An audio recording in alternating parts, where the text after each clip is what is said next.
can go ahead and type in any questions on Facebook or YouTube, and it'll pop up here. As long as it's related to what we're talking about, for the most part, I will share it on screen. And then also, if you are watching and you feel like tuning in because you feel like you got your own comments about stuff that you want to bring up, go ahead and let me know in a Facebook message or in the chat that you're interested in joining, and I will go ahead and get you over the link to the StreamYard session, and you are welcome to join. But as the title says, which I'm pretty sure it says, last week was pretty busy. We had both the Video Game Awards and Disney doing their, kind of like financial statement stuff on the same day, but Disney ended up going like ape shit on announcing stuff. I know you both kind of watched a little bit of some stuff. Mm-hmm. So I know you guys you both had some stuff that you wanted to talk about. Yeah, I watched the entire Game Awards. It was kind of weird how they set it up because going in order, the first thing they announced was Sephiroth coming to Smash Brothers, which was I was not expecting it at all. I don't know if anybody was. Yeah, that might be the only character after, because I bought Hero just because I was like, it seemed like it was going to be cool, and then regretted it because Hero's just annoying. But I didn't buy any of the rest of them because it was like nobody that was interesting enough that I'd want to spend money. But Sephiroth, oh, hell yeah, I am spending money to get him. Can we just talk about this moment? Oh yeah, where it looks like he's Mario. Yeah, I mean, if there's you can look it up on YouTube. There's a thing. It's like 70 plus YouTuber reactions to Mario getting stabbed. And it's like, you clearly got a lot of people faked out if you can get 70 plus streamers. Like just going, oh, Mario's dead. Which, I mean, I would have been fine with them just taking him out. You really think Nintendo's going to do that?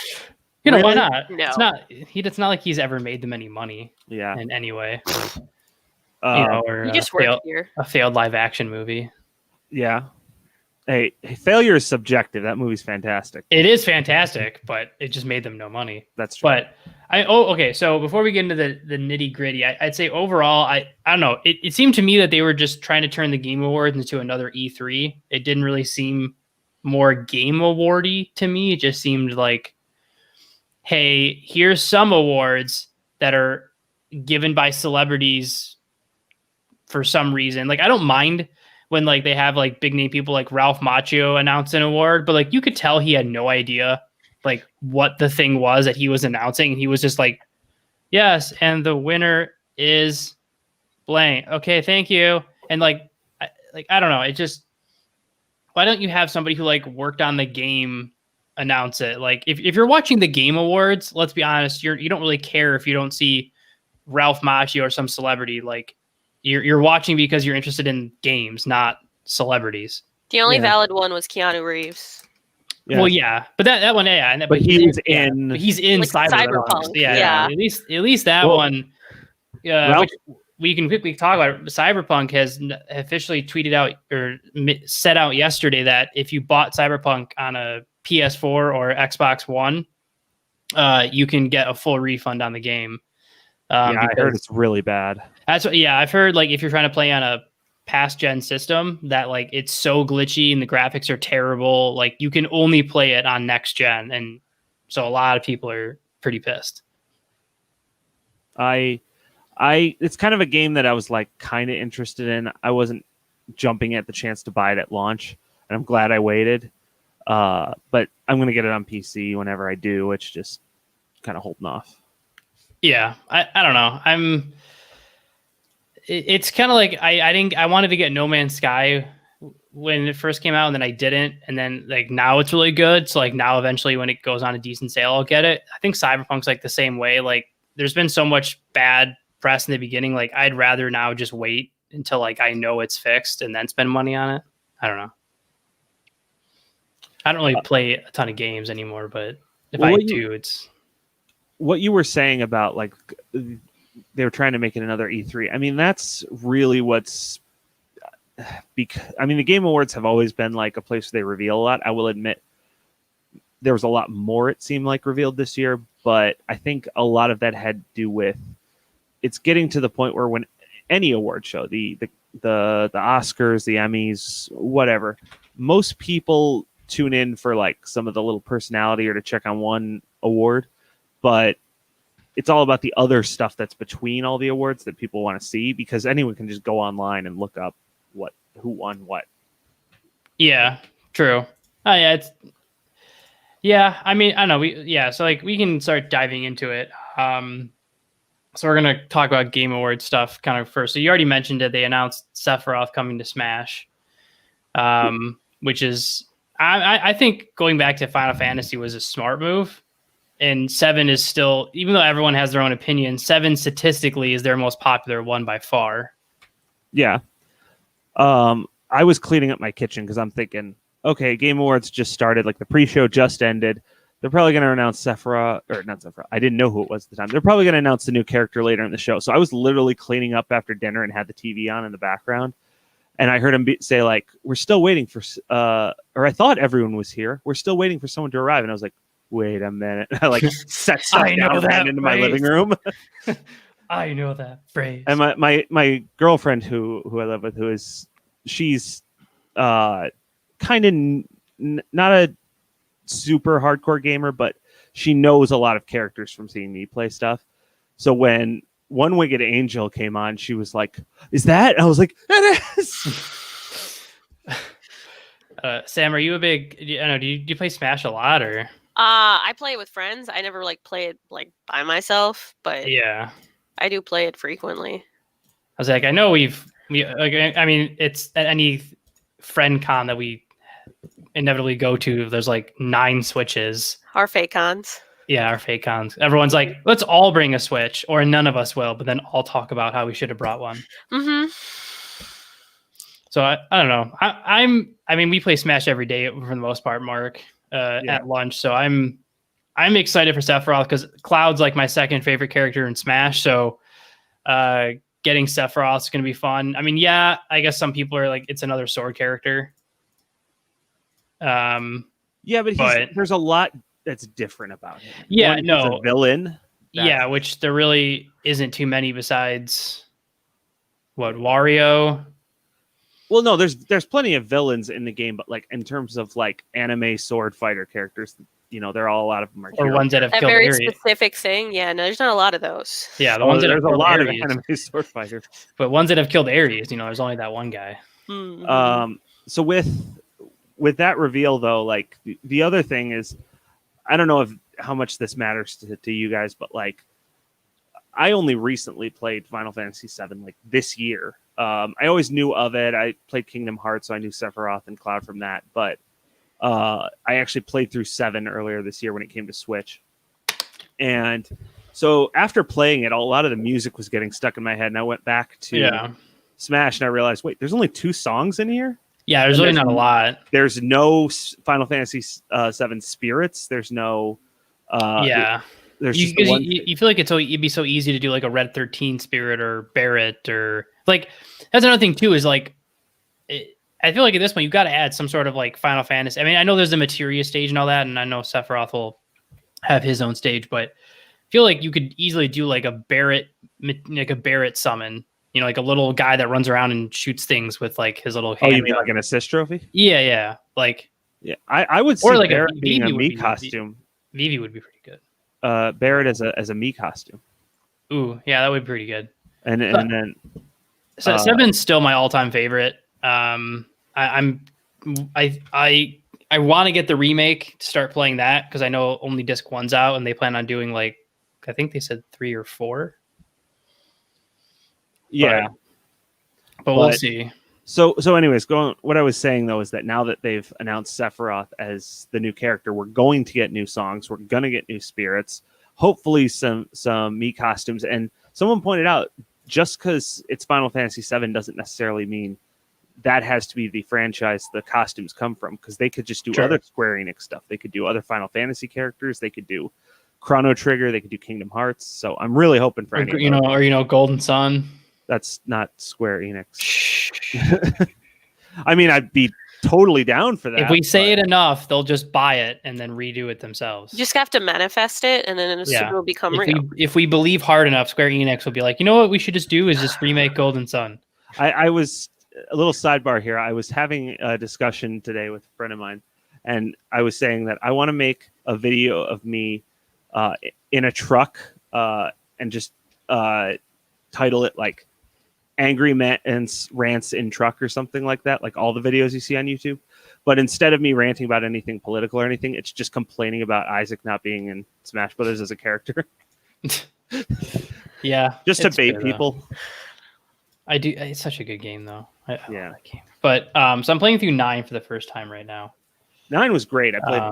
I played over the last 2 years. I've played 1 through 7 and 9. I'm playing 8 right now, and I got to be honest, I'm having trouble with it. I've heard 8 is hit or miss, but we'll move on before we spend an hour on Smash and Final Fantasy. Mainly just going over highlights. So they announced a new Perfect Dark. I've never played this series at all, but I've seen like trailers and stuff, so I know it's a pretty good game. Yeah. Do we want to talk about every single trailer, or do we just want to like talk about the ones that really interest? No, I have a website pulled up for only the big stuff, not everything. Okay, because new Mass Effect. So I've only played 1 and 2, but I'm a fan of Mass Effect, so I am interested to see what they're doing with Mass Effect continuing. It's a great RPG series. The same simulator stuff they do. This is will be interesting. I thought this was going to be Left 4 Dead 3. It was Back for Blood. Yeah, Back for Blood. And the whole time I'm thinking Left 4 Dead 3, Left 4 Dead 3. This is awesome. And then they were like Back for Blood, but it's same creators, almost the same concept. So I mean, Sam, it's like pretty much same thing as what they've always been, just more zombie killing, but just a different name. Yeah, but it's pretty clear that like Turtle Rock, the developers, like they went to Valve, said, "Hey, we want to make a new Left 4 Dead." Valve probably said, No, we're just gonna not do that. We're just gonna milk Left 4 Dead 2 for a little longer. We can't do that. It has a 3 in it. We can't make anything with a 3 in it. Yeah, it's like it goes against company policy, and there's just like they point to the wall, and it's on the wall. Like no games can be made with a 3. No 3s allowed. So I'm pretty sure Turtle Rock was just like, fine, we'll make our own game. Yeah, and so I'm excited. That'll be a game where if we can get if I have enough friends that are interested in playing it, I would 100% buy that game. I'm not going to talk about the game, but Vin Diesel being the star of Arc 2. That was the weirdest trailer. Yeah, that came out of nowhere. Sam, you gonna say something, Sam? I was just shocked because I was sitting there watching this replay video with my mom, and me and my mom at the same time were like, "Is that Vin Diesel? What the hell is he doing here?" I was like, what? And then they announced that they're going to do an animated show based on Arc in 2022. Did either of you play the first one? No, it never seemed interesting to me. It doesn't seem like my kind of game. Yeah, it seemed like a lot of those survival crafting games. Yeah, which the only one I've ever played recently was Grounded, which hasn't even officially released yet. The beta's on Steam right now, and they're not bad, but they're games that I will say that to me they're very boring by myself. I can't play it by myself. I just can't. There's that, and they're also, in my experience of the ones I've played, they tend to all be very similar. I'm sure. It's just like Grounded and Raft are you could almost consider carbon copies, except Grounded is you miniature in Honey, I Shrunk the Kids, and Raft is you're on the water, but it's the same. It's the same exact thing. It's literally just transplant. It's like craft and survive in blank. Craft and survive in shrunken yard. Craft and survive in ocean. Which is another reason why I hated Fallout 76 is because they took the dial of you having to eat and drink water in Fallout to gain health and stuff, and they were like, what if we made it to where you can't play this game for more than 10 minutes without needing to eat or drink. And I skipped that one because of the same reason.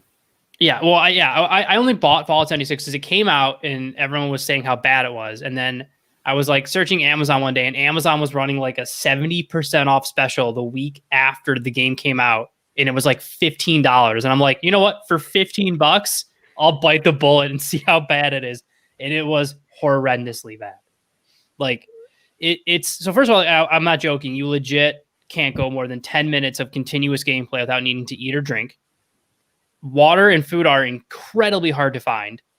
And you can't even really build bases until like you've leveled up a ton. And once you level 5, any other player can kill you. Now, if you don't shoot them back, they do less damage, but they still do damage. So like a level, so like I was playing with my buddy Chuck because he was only like level 12 or something. And like there was a level 50 camping at the noob spot waiting for people to hit level 5. And then he was following them around, just shooting them. Now, if you shoot back, it starts a duel like in WoW. But if you don't shoot back, it still does damage. It just does like a tiny, tiny bit. But you're just having this guy follow you around, just pinging away at your health. So like it got to the point where like I was playing the game, and if I saw on my map another player getting close to me, I would legit log out. Like I would log out, I would wait 10 minutes, and I would log back in. Like I was like, I'm not dealing with this. Let me just pull the Ethernet cable. It's okay. Let me just go. And no internet. I'm done. Yeah, so new Dragon Age, which the only thing I'll mention on it is it's been 6 years since the last one. So I don't know. I like Dragon Age enough. It's just another one of those games. Can I bring up a trailer that like I had no investment in, like because it wasn't a sequel to anything, but I'm really excited for? Is It Takes Two. That was the only thing I was like, oh, this looks cool. Yeah, because I haven't played it, but I know it's made by the same company that made A Way Out, which I did just recently buy, but I haven't had a chance to play yet. But it looks like it's like a game that you have to play with 2 people, and the scenario looks to be like a couple who are like having like marital problems, and they get turned into dolls and have to like solve their way through a bunch of puzzles to get back to normal. Yeah, did you ever play Little Big Planet? I didn't. I missed out on that one. So it was kind of that same and not, I don't mean like the story behind it, but like the gameplay was like you would like, it was like a side scroller, and like there was a lot of times where you would have to go down and a player would go up, and you would have to do like stuff. You played like a sock puppet. It was, I mean, if you can ever buy it for like super cheap, it's worth a quick playthrough. But so new Among Us map. You're on like a ship or like a flying ship or something. Airship. Airship. So it's like apparently they haven't learned from failing in space. So they're like, well, let's just dive down a little bit, which we'll get into Among Us when we go over like what won what. So new season of Fall Guys. Who cares? Master Chief. Fall Guys is great. I've barely played it. Master Chief in Fortnite. Just why? I mean, everyone's in Fortnite. Yeah, I know. Sephiroth in Fortnite. Some weird thing called We Are OFK, which is like just another one of those like shows where you're experiencing it just says like for 5 weeks an episode will air. It's a new interactive series. It's just like some band. I really don't quite understand it. I don't remember that one, and I don't have it here on my list of things. Yeah, it's some weird thing. But then It Takes Two, like you were talking about. Season, which looks interesting. Which one was Season? Season was the one where, so it says players will explore a village and record the world's history before a cataclysm. I remember that. Before a cataclysm hits. So apparently, you're like something's coming to end the world, and you're trying to travel and record the history of everything as much as you can before this thing ends the entire world. I do remember that one. So I like that. It's an interesting thing. Road 96. It's like you're just traveling the world. Like it's just like kind of, it seemed like God, what's that movie with? It seems like it's a mobile game or something. I wasn't too sure. But yeah, some other stuff. Evil West. They're doing like Red Dead 2, but it's like with vampires and monsters and stuff. Yes, I did see that one. And then like some other bigger stuff like the Callisto Protocol, which is supposed to give like a Dead Space. It's supposed to be like a new kind of updated version of like Dead Space. Callisto Protocol is, I don't want to like say that the game is going to be bad because I have no idea. Obviously, we haven't seen anything, but I got the same kind of feeling I got. I don't know if you remember this, but it's probably about 10 years ago or so when the trailer for Dead Island first appeared. Oh yeah. And the trailer was so good, but it showed no gameplay. Yeah, and then the game came out, and you were like, "What the shit is this?" Like, Yeah, I liked the first Dead Island. I will say that, but then, yeah, but I know what you're talking about. It was like, yeah, it could be one of those games where they're announced. Yeah, well, because if you like, okay, so like Dead Space 1 was amazing to me, one of my favorite horror games I've ever played. In Dead Space 2, same thing. The trailer looked like just as amazing as Dead Space as 1 did, and you were like, "Oh hell yeah!" And then Dead Space 2 came out, and you were like, "Oh, this is like nowhere near as good." Yep. But so we'll see. So that was pretty much the big stuff in terms of games that were shown. So really quickly, we'll go over the winners of who won what, and then if we want to talk about a specific one, we can. So I'm going to start with like the boring kind of stuff that no one talks about. Some esports teams won awards, which I thought was weird. Like, I get esports being a huge thing, obviously, but it seemed weird to me that like at a game awards show, you're giving awards to like best esports team. And would you rather have it be on the ESPYs? I was gonna say, I feel like it should. Yeah, I feel like because like esports have like taken over. I feel like since ESPN shows so much esports now, like it should be a part of the ESPYs and stuff. Like, it needs to be on a. I mean, that like during the pandemic, like when they were running out of stuff to show, ESPN was just showing esports, virtual esports games, that like, tournaments that were taking place virtually because they had nothing else. And it was like, if you're going to do that, you need to, bring it to a higher platform if you're relying on it for income now. Well, with esports, my sister is the captain of the Overwatch team at her school. They're the only sport running right now. Yeah. So instead of a football homecoming game, they had a they had an Overwatch homecoming game. That's what I'm saying. Stream that, and that's what they have to do because that's the only sport going right now. And me and Mark, remember Carlo? Yeah, I know Carlo. Esports. Yeah, so Carlo's the director of esports over at Albion College. And Melissa, the guy she's seeing is, I guess, coach of the high school where he teaches at. He's the coach of the team. Yeah, so it's like it's blowing up like crazy. So to me, it was just like I'd rather see it on a high profile stage, than I just got beat up for playing video games when I was in high school. But yeah, times have changed. Honestly, times have changed. So they did innovation and accessibility, which I was like, what? Like, what is that? I don't know what that award is, but it went to Last of Us Part 2. That was actually kind of cool. It's basically awarding any games that go above and beyond, allowing people with disabilities to be able to play them. Oh, okay. And they gave a quick breakdown of what each one did because they all kind of tackled different subjects or different disabilities. Like some of them were like colorblind features.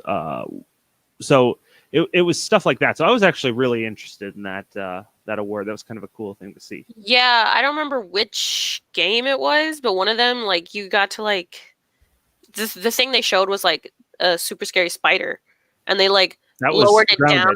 Yeah. Where it was literally just like 2 circles and eyeballs, so you just get the idea that this is a spider, even though you don't want to look at the spider. Yeah. When you boot up Grounded, which would be perfect for me. Yeah, when you and I will attest that when you boot up Grounded, the thing that pops up that says, "Do you have arachnophobia? Yes or no?" And if you click yes, then it does that thing where it changes the spiders into that thing. If you say no, then it shows spiders. And I will say, like, when you're playing Grounded and it's like nighttime and like you can't make it back to your camp, so you're like hiding in a soda can, like waiting for morning to hit, and you see this, and you can't move because you see this like tarantula like scurrying across the grass. It gets, and they're aggressive. So like if they see you, like they just jump at you. Yeah, I would have to have that on if I strategy game went to Microsoft Flight Simulator, which is like, I mean, that game's been around for this is the new one. Well, yeah. Best VR game went to Half-Life Alyx. I don't know how that's pronounced, but yeah, I want to. Best action game went to Hades, and also best independent game went to Hades as well. Yeah, I haven't played that, but I saw it for sale on Switch, and I was thinking about picking it up. I've seen some gameplay of it. Like, I haven't played it, but I've seen others play it. And the Hades does look very good. like art style wise as well as Yeah. like gameplay. Yeah, but it lost to Ghost of Tsushima in art direction. Yeah, it's because Hades is more of like a older, like mid 2000s side scroller graphics versus like next gen. But I've seen a lot of people stream it. It seems like Hades is one of those games where it does look really good, but I guess from what I've been hearing from people playing it is like it's one of those games where like to truly 100% it, you have to beat it like 20, 30 times. Oh yeah. To like constantly just like get different things, I guess. Yeah. Best role playing game went to FF7 Remake, so not really a huge surprise nothing there. surprising No. there. Best family game went to Animal Crossing's New Horizons. Not really a giant shock, considering how that game blew up. Best fighting game went to Mortal Kombat 11. Again, I mean, Which I played that one. Which I want to bring this up when you get to. Well, I'll just say it now. But like you were mentioning something about Among Us, which we'll get to. But yeah, Mortal Kombat 11 came out this year because I feel like it came out like a year ago. It says Mortal Kombat 11 Ultimate. So did Ultimate come out this year? I'm looking it up right now. Because I honestly don't know. The last fighting game I played was like so it was Ultimate. The original came out in 2019. Oh, okay. So then Ultimate came out this year. Okay, then that makes sense. Which again, I don't. It might have been the only really main console fighting game that came out this year. So in which case, not a lot of competition there. Let's see here. I'm looking at the thing. I honestly don't know what Street Fighter V out. Champion Edition, One Punch Man, a hero nobody knows. No, yeah, and an anime fighting game is never going to win. Yeah, I don't recognize any of the other ones except for Street Fighter. Yeah, no. It's again, that's a topic for a different time. But anime fighting games could be so good if the companies behind them like actually wanted to put an effort into them, but they're just like, nope, let's just make this like every other generic fighting game. Yeah, it's just a cash grab. Like it's people buy it and they make a little bit of money on it, and then like they just stop. They don't do any DLC. Like they'll do like one DLC, so like people can feel like they got their money out of it, and then that's it. And then they cut off everything to it, and that's as far as it goes. Debut indie game went to Phasmophobia, which I have not played. I've heard good things. So I'm also terrified to play it. I've heard good things, and a YouTuber I like to watch has been playing it. I'm like, well, maybe I'll watch them later. I don't want to right now. I don't know how I feel about it. Just hide down in the comments. Yeah, just hide down in the comments. It seems to me like it's one of the games where like I'd either play it and like get scared, or like I'd play it and be like, this is stupid. Like I just know me, and I know it's gonna go one of the other ways. I mean, they're gonna be like, oh, this is pretty good, or I'm gonna absolutely hate it. There is no in between. No, there is not with a game like that. I've seen it played enough to where I know there is no in between for me, because I'm like, so like I don't know, if I ever get friends that want to play it, I'll give it a try. But best score soundtrack went to FF7 Remake. Haven't played it, so I don't know if that's good or bad. Games for Impact went to some game called Tell Me Why. Never heard of it. I've heard of it, but are you singing Backstreet Boys in your head, Sam? Maybe. I just saw her go. Gotta get it done. Mm-hmm. Best studio went to Sony. Best studio game direction went to Sony. The Last of Us. Studio, another Naughty Dog won something. I don't know. Best anticipated game went to Elden Ring, which I had not heard of at all. I think it's a mobile game. Maybe? Yeah, so like I can't remember. Like I remember when I watched this one live, and like I think one of the other games was like. I don't know. One of the other games, I was like, "Oh, it's got to be that," and they were like, "And it's Elden Ring," and I was like, "What the shit is that?" So like, it's either that's true, or it's like the company that makes Elden Ring was just like, "Hey, here's like $5 million to say that our game is the most anticipated game." Yeah, it's not a. In fact, it's not a mobile game, but it's only listed as coming out for PS4, Xbox One, and Windows. So not even next gen systems. So yeah, totally makes sense that it's the most anticipated game of 2020, which ends in less than a month after these awards. So again, whatever. Well, I think it's just anticipated games. Well, yeah. Like there's so many other things like Final Fantasy 15 and no, I know, yeah. And there's way more. The Harry Potter game. Oh no, it was Halo Infinite. That's what I thought was going to win. Was Halo Infinite? Yeah, that's another one that's like. So this one kind of came out of the blue. I don't. Yeah. Best sports game went to Tony Hawk. some best performance with Last of Us. Best mobile game went to Among Us. That's not a surprise. Well, this kind of is the same thing that you talked about. Do you want to stop here and talk about this? No, because this one's different than No. this one's different than my other one, because this one it's not best. It's not game of the year. It wasn't mobile game of the year. It was just best mobile game. I feel like your objection is the same here, but we can wait on It is, but again, I'm only like agreeing. I'm only willing to concede mobile game because let's be honest, there's not. Well, other than is Genshin Impact a mobile game? I keep hearing about that one. Apparently. I Okay, didn't so think it was, but I guess. yeah, if it is, then I'd say that something like that should have won for. I think that just came out this year. Best action and adventure and audio design went to Last of Us Part 2. And then some other stuff with, okay, so this is like the stuff that now we're getting into, like the stuff that like the big ones. So we'll just get out of the way. Game of the year went to Last of Us Part 2. Yep. Which I've played the first one and loved it. I've never played the second one, so I don't know. I don't have an opinion on the second game, but I know a lot of people were upset that it won Game of the Year. My brother he loved the game, so I know he was pretty happy to hear about this. Yeah, Sam, I don't know if you've played any of those games. I didn't play Animal Crossing more as it's so popular. I'm not gonna do it just to spite people. Yeah. I didn't want to watch any Last of Us Part 2 because it's just not something I'm into. I watched Hades. I knew Ghost of Tsushima was good. I didn't really watch the Final Fantasy, and I didn't really watch any of the Doom Eternal. So my thing was like, well, out of all these games, I kind of want Hades to win just because it was the one thing I knew. But I'm not like beat up about it. Yeah. Yeah, I was like, all right, all right, that's whatever. Yeah, I mean, Mark mentioned earlier, Ghost of Tsushima won Best Art Direction, which I haven't played the game yet, but I do really want to get it for my PS4 just because I'm huge into samurai stuff. So like that game just is like something I'm going to have to eventually get. So before we get into the one that'll be probably the most debate, No Man's Sky won Best Ongoing Game.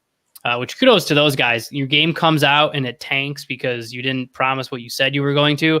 So they released it was like 20 gigs of updates over the next year, all for free, because they just wanted people to play the game. And there's someone we interviewed before, Tom Bacon. So a little plug for a past episode, who I still talk to him periodically. We talk like every couple weeks or so because he's like a huge nerd. And he plays No Man's Sky a ton, and he's told me like the game is phenomenal now. Like everything that they promised at E3 a couple years ago, now you have and more. So from what I've heard, the game is like the game in the community is like, if you start playing the game, from what I've been hearing, like people will try to give you stuff to help you out, so you'll keep playing versus like get burnt out. So like I've heard the community is amazing, and that the game is like just phenomenal now. So kudos to those guys. Fallout 76. Maybe if you could do the same thing, Try a little harder. Maybe that'd be great. No, yeah, they just went like, everyone's complaining about not having a single player mode. Okay, what if we give it to them? But no joke, you can play single player on Fallout 76 now. But they were like, but let's make it a $99 one-time fee to get access to it, and then they got to pay like $6 a month. Like, no joke, that's what you have to do if you want to play the single player of Fallout 76, is you pay $100 up front as a one-time fee to get access to the server, and then it's $6 a month to maintain your place on the server. That just sounds ridiculous because you're already paying the $60 or whatever dollars it was to buy the game originally. Yeah, because that was people's biggest complaint. I mean, there was a ton of complaints, but like the biggest one was like, I'm sick of getting killed by higher level players. I just want to be able to do the game by myself. Can we have a single player option? And they were like, yeah, sure. That's only, and it's only accessible through the internet. So it's not like if you lose your internet or something, you can't play the single player version. You have to have an internet connection. So they also made it where you have to have an internet connection to play it. So it was just like a giant middle finger from Bethesda to just everybody that was hoping that game would be good. Yeah. Because I was very excited when they announced they were going to do like a multiplayer Fallout, because me and a couple of buddies are huge Fallout guys. But anyways, so the one that'll probably be the most debate. Wait. Your Fallout boys? My Fallout boys. Multiplayer game of the year went to Among Us, which I had a huge issue with. Please And tell so, us. yeah. So my Tell me reasoning, my reasoning on why Among Us should not have won Game of the Year is that Among Us came out 2 years ago. It just got popular this year, but it came out over 2 years ago. That's what I said when I first heard Among Us one. I'm like, wait a minute, didn't that not come out this year? Yeah, and that's what I'm saying. Like, to me, Game of the Year should be a game that came out this year. Like, I don't know. No. I've heard the new Spider-Man Miles Morales game is really good. Like the one that the new Spider-Man game. Yeah, Like, I've heard that's Eddie, crazy good. Eddie finished that game in like Or 2 yeah, days. not multiplayer. Yeah. But like, I don't know. I'm trying to think of what other multiplayer games have come out this year. Well, okay. So when you first mentioned this thing, though, but like this is what I'm saying is it won best mobile game too, and that's another thing. It didn't come out this year, so I feel like your complaint should also be valid. But I do agree with you. It should probably be put it instead in the best ongoing game category. I think it was, but it lost out. It's not in Oh, the. is it not on there? No. But ongoing might be subjective because it seems like all of these games have like season passes that are still releasing content. Okay, like just as an example, like I'm trying to look up. There's no good way to look up what multiplayer games have come out in 2020. But I mean, I don't know. I know like no offense, but like I know a bunch of Call of Duty games have come out. Like I don't know. I'm just saying that like at least that would have made slightly more sense than Among Us winning, best multiplayer game. I feel like there's just like a lot better options. Like okay, correct me if I'm wrong. Fallout or Fall Guys came out this year, right? Yeah, I believe that was this year. Yeah. So like Fall Guys to me would have made way more sense because that was just as popular and it still is. I mean, I don't think it's as popular as Among Us, but it's still a crazy popular game. No, I Like do that- think the hype for that has died down It definitely Literally? has. compared to how long Among Us, once it reached its hype to where it is now, I think has been a longer span than Fall Guys had. Yeah, and I think Among Us too. Like I know they're rushing a new map, but I think even Among Us is approaching the territory of like, if we don't come out with something new soon, our hype is going to start heading down. Which, how did the hype for Among Us even like? I honestly don't know. There was a streamer on Twitch who streamed it and then got a bunch of their streamer friends to like play with them, and then it kind of like rippled out. Oh, from there. snowballed. Yeah. Fall Guys was like a legit game came out and people that started playing it were like, oh, this game's crazy fun. So I don't know. To me, something like that, I would have been happier with Fall Guys winning multiplayer of the year than Among Us, but whatever. So on to the stuff what'll probably be the most actual talking and debate, and the stuff I know Sam is way more excited to talk about with her lots of notes. Is so Disney literally at the exact same time that the Game Awards are going on, we're doing like an investor like quarter thing. Their investor day Which thing. I love the idea that they're like, steal our thunder, we'll show you. Yeah, I know. And because it was like all finances in the beginning, and also in the middle they were just like, brah, here's Marvel and Star Wars. Okay, back to money. They're like, oh, you thought you stopped paying attention? Haha. Yeah, back to money talk. So like I didn't even know about Disney's thing until like I was tweeting about the Game Awards, and then all of a sudden somebody like tweeted right after and was just like, yo, Marvel just announced Falcon and Winter Soldier trailer. And I was like, what? Why? And then I was like, oh, it's because Disney's doing like a full-on thing. So we'll talk about the TV shows first. So the stuff that we knew about, but they actually gave like some more stuff on first was WandaVision, which I'm very excited for. Yeah. So new trailer and official release date of January 15th. So in less than a month, episode 1 of WandaVision will debut. So what are both of your thoughts? And Sam, since I know you were more eager about Disney stuff, I'll jump to you first. Overall thoughts on what WandaVision like will even be like? Well, I didn't really know what like the show was going to be about besides WandaVision until I watched what they had for that, and I don't know. It seems almost like a kind of reality warping kind of thing that they're going with, which may make sense with what's happening with the Doctor Strange movie that's supposed to tie in with it, because it does talk about the multiverse.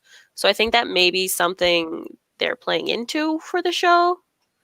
Because I know they're supposed to have her kids, like Wanda and Vision's kids in the show, which is one thing of the multiverse. Yeah. Billy and Teddy, not Billy and Teddy. Bill and Ted. Bill and Ted's Excellent Adventure. No, that's not it. So I think that's kind of what they may be playing with in that, but I'm just excited for it because Marvel content. Yeah, definitely more. Mark, what do you think? So when I saw the first trailer, I just remember like I'm a pretty big Marvel fan, so like seeing most trailers for Marvel stuff, I'm just always hyped. Even if it's like characters I don't know, I'm like I trust that they're going to do the right thing. I remember watching the first trailer and just being like, eh. And I'm not going to lie that my feeling is still similar to that, but there's slightly more excitement because we got to see more of what's actually going to be happening in the show. But I am still totally at a loss for what to expect. Yeah, they've kept it very like you don't know where it's going to go. And like Sam, I think like Sam said, I think it's because it's supposed to tie into the movie. So they're like, it's going to be kind of like, it might be like a more random-esque show just because was Doctor Strange supposed to come out like before the show, like if COVID hadn't happened? I don't think so. I know two was originally supposed to come out like years ago, but like they just kept having to like just push it back. I know The Falcon and Winter Soldier was supposed to be the first Disney Plus TV show for Marvel to come out, but with everything that got pushed back for WandaVision to go forward. Yeah, which I think is probably going to be a better call. Like to introduce like two of the kind of I guess like the two bigger movie stars in your TV show. Before Falcon Winter Soldier, which is the next one that they was talked about, as the Falcon Winter Soldier show got an official full trailer for the actual trailer. And then episode 1 will come out in March. Yeah. So with this one, I feel like I watched the trailer, but I'm sitting here like struggling to remember anything that happened in the trailer. It was like a lot of like your normal kind of like Marvel action stuff. And they showed some stuff with like Winter Soldier. Like it seems to be that like Falcon, at least probably early on in the show from what it was showing, is refusing to use the shield. Yeah, I also got that feeling because neither of them are holding it for anything. Yeah, and only Winter Soldier makes like a reference to it, saying everyone needs a hero, or he says something like everyone needs Captain, or something like everyone needs something, like referencing that like everyone needs a symbol, like my girl. That kind of and I think that was like supposed to be a nod to like I think it's time you start using the shield. But it seems to me that like, which I actually like that. I like that like they go from Endgame where he's shocked to even get it to where like when his own little thing starts happening with Winter Soldier, that he's refusing to use it because when Captain America's gone and he doesn't feel that he deserves to use the shield and have people see him using it. So I actually respect them like building. I'm assuming it'll probably be something where like the season finale, they're fighting the big bad guy, and all of a sudden like Winter Soldier throws him the shield as he's hurt and Falcon catches it. And there's going to be like some epic cinematic scene where he catches the shield and does some epic thing. And so I'm calling it right now. So if that actually happens, I can pull this back up and be like, nope, we got it on tape. Yeah, you heard it here first. Yeah. Future spoiler for a show like 8 months. I'm kind of hoping and because it's a TV show budget, like not Marvel's or Disney rather has unlimited pockets, and like Mandalorian has. Yeah, you can look how much money they're throwing in a Mandalorian. So it's not like they can't do like good special effects on it. No, and remember, Disney Plus is raising the price of Disney Plus by $1, which doesn't seem like a lot, but if you think like, if you think like 5 million subscribers, like, okay, that's an extra $5 million a month. Like, that's, I think, and to your point, I think that's why they're doing it, because all these TV shows are going to be so high budget that they're like, if we just raise it by $1, which isn't a lot, we can get an extra, 5-10 mil a month and just put that straight into, I mean, they don't even need a half of that for these TV show budgets because they're still shorter episodes. They don't need as much runtime as it takes to do a movie. I think Falcon and Winter Soldier is only going to be 6 episodes. So it's not even going to be like a full 12 like normal shows are. Yeah, which they've been doing that a lot. Like I think isn't season 1 of Mandalorian only 8? Yeah, they're both 8. This coming Friday is the last episode already of the season 2, and I feel like it just started. And we'll talk about when we get into the Star Wars stuff, but they did announce season 3 did get confirmed during this as well. I think it's supposed to air Christmas, which is next year. Yeah, next year Christmas. Something that you got to remember with all these shows, and you're going to notice it as we talk about all the shows that got announced. Every single one of them, you're like, how are they going to do that on a TV show budget? Sure, Disney, they have no shortage of money, but every single one of these is a merchandiser's wet dream. Like there's just so many toys, many toys. That's how the Mandalorian gets away with using such a huge budget, because they are selling Baby Yoda toys, they are selling Mandalorian toys, all the characters. Not to mention that eventually, one episode. Not to mention that Lego is now selling the Razor Crest, and it's like super expensive. Why do you think there's a new character in every single? There's always a new character in every single episode of the Mandalorian, because they can then take that character, make a toy out of him, and sell it. Yeah, and they'll do the same thing here. Like they're gonna for all these, they're gonna do the exact same thing. Exactly. And I think also the reason why they're going to be higher budget is because remember, like these may be TV shows, but I guarantee you they're having to pay these people movie money. Oh, yeah. Absolutely. All these actors, I'm like, how did you get them to like do a TV show? Yeah, and I guarantee Disney was just like, all right, look, the amount of money we gave you for doing Endgame, we'll give you for doing season 1 of your show or whatever.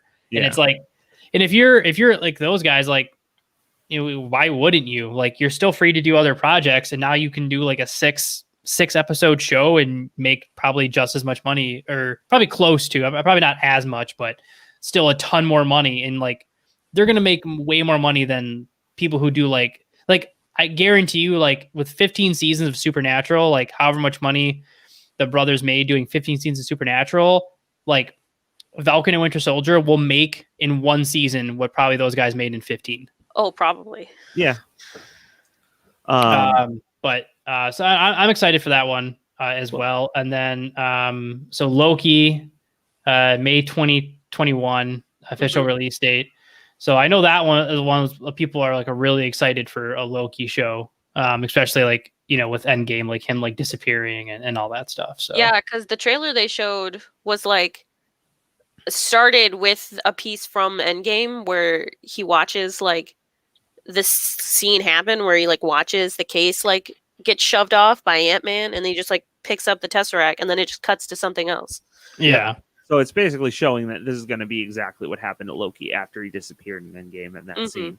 Yeah, which is I'm excited about, because it's like we've seen how powerful he is, but like you've never really seen him having to like do stuff on his own, and he knows all these like backdoor exits and entrances to all these places because of like the time he spent with Thanos and all this stuff, like in using the Bifrost. Like he knows all these weird worlds and stuff. So I feel like it's going to be a lot of like him just traveling to different places. I think it'd be fun.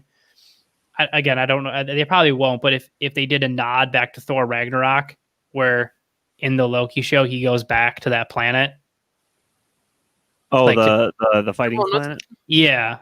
Just because like no one's in charge there anymore. So I feel like it'd be funny if he just goes back and tries to like put himself in charge. I don't know. Again, I doubt they will. Would be funny to me to get like a nod to Thor Ragnarok. Well, he was getting like tried for something in the trailer. Yeah, it's some place called the TVA, which I'm calling it now. The T probably stands for time. I'm guessing it's some kind of like time correction thing. Like if anybody watched The Umbrella Academy. I have not. I've watched the first season. I still need to watch that and the boys and all that stuff. I had to look this up because after I saw the trailer, I did check it.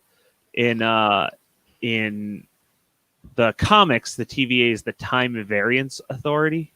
Yeah, so yeah. See, I read a lot of comics, but I only know the DC side of it, like the DC, like the Time Bureau. Yeah, I know. Like You know how I not just the feel about time, DC. not just the Time Bureau, but like Rip Hunter and Booster Gold and Yeah. and all them being like involved in like a lot of the time stuff. So like I know way more of that, but I know Marvel has their same thing, but like I didn't know what it was. So that's Oh, and also Owen Wilson being in the show. Oh my god, they were like, yeah, Yeah. all these characters, and I was like, Owen Wilson, what the fuck is he gonna be doing in Owen Wilson. He's And going to then be they saying, showed the he's going to be trailer, and I was saying, wow. There He's he probably, is. he's probably going to be like the head of the TVA Yeah. or something. He's going to be saying, wow. Like, wow.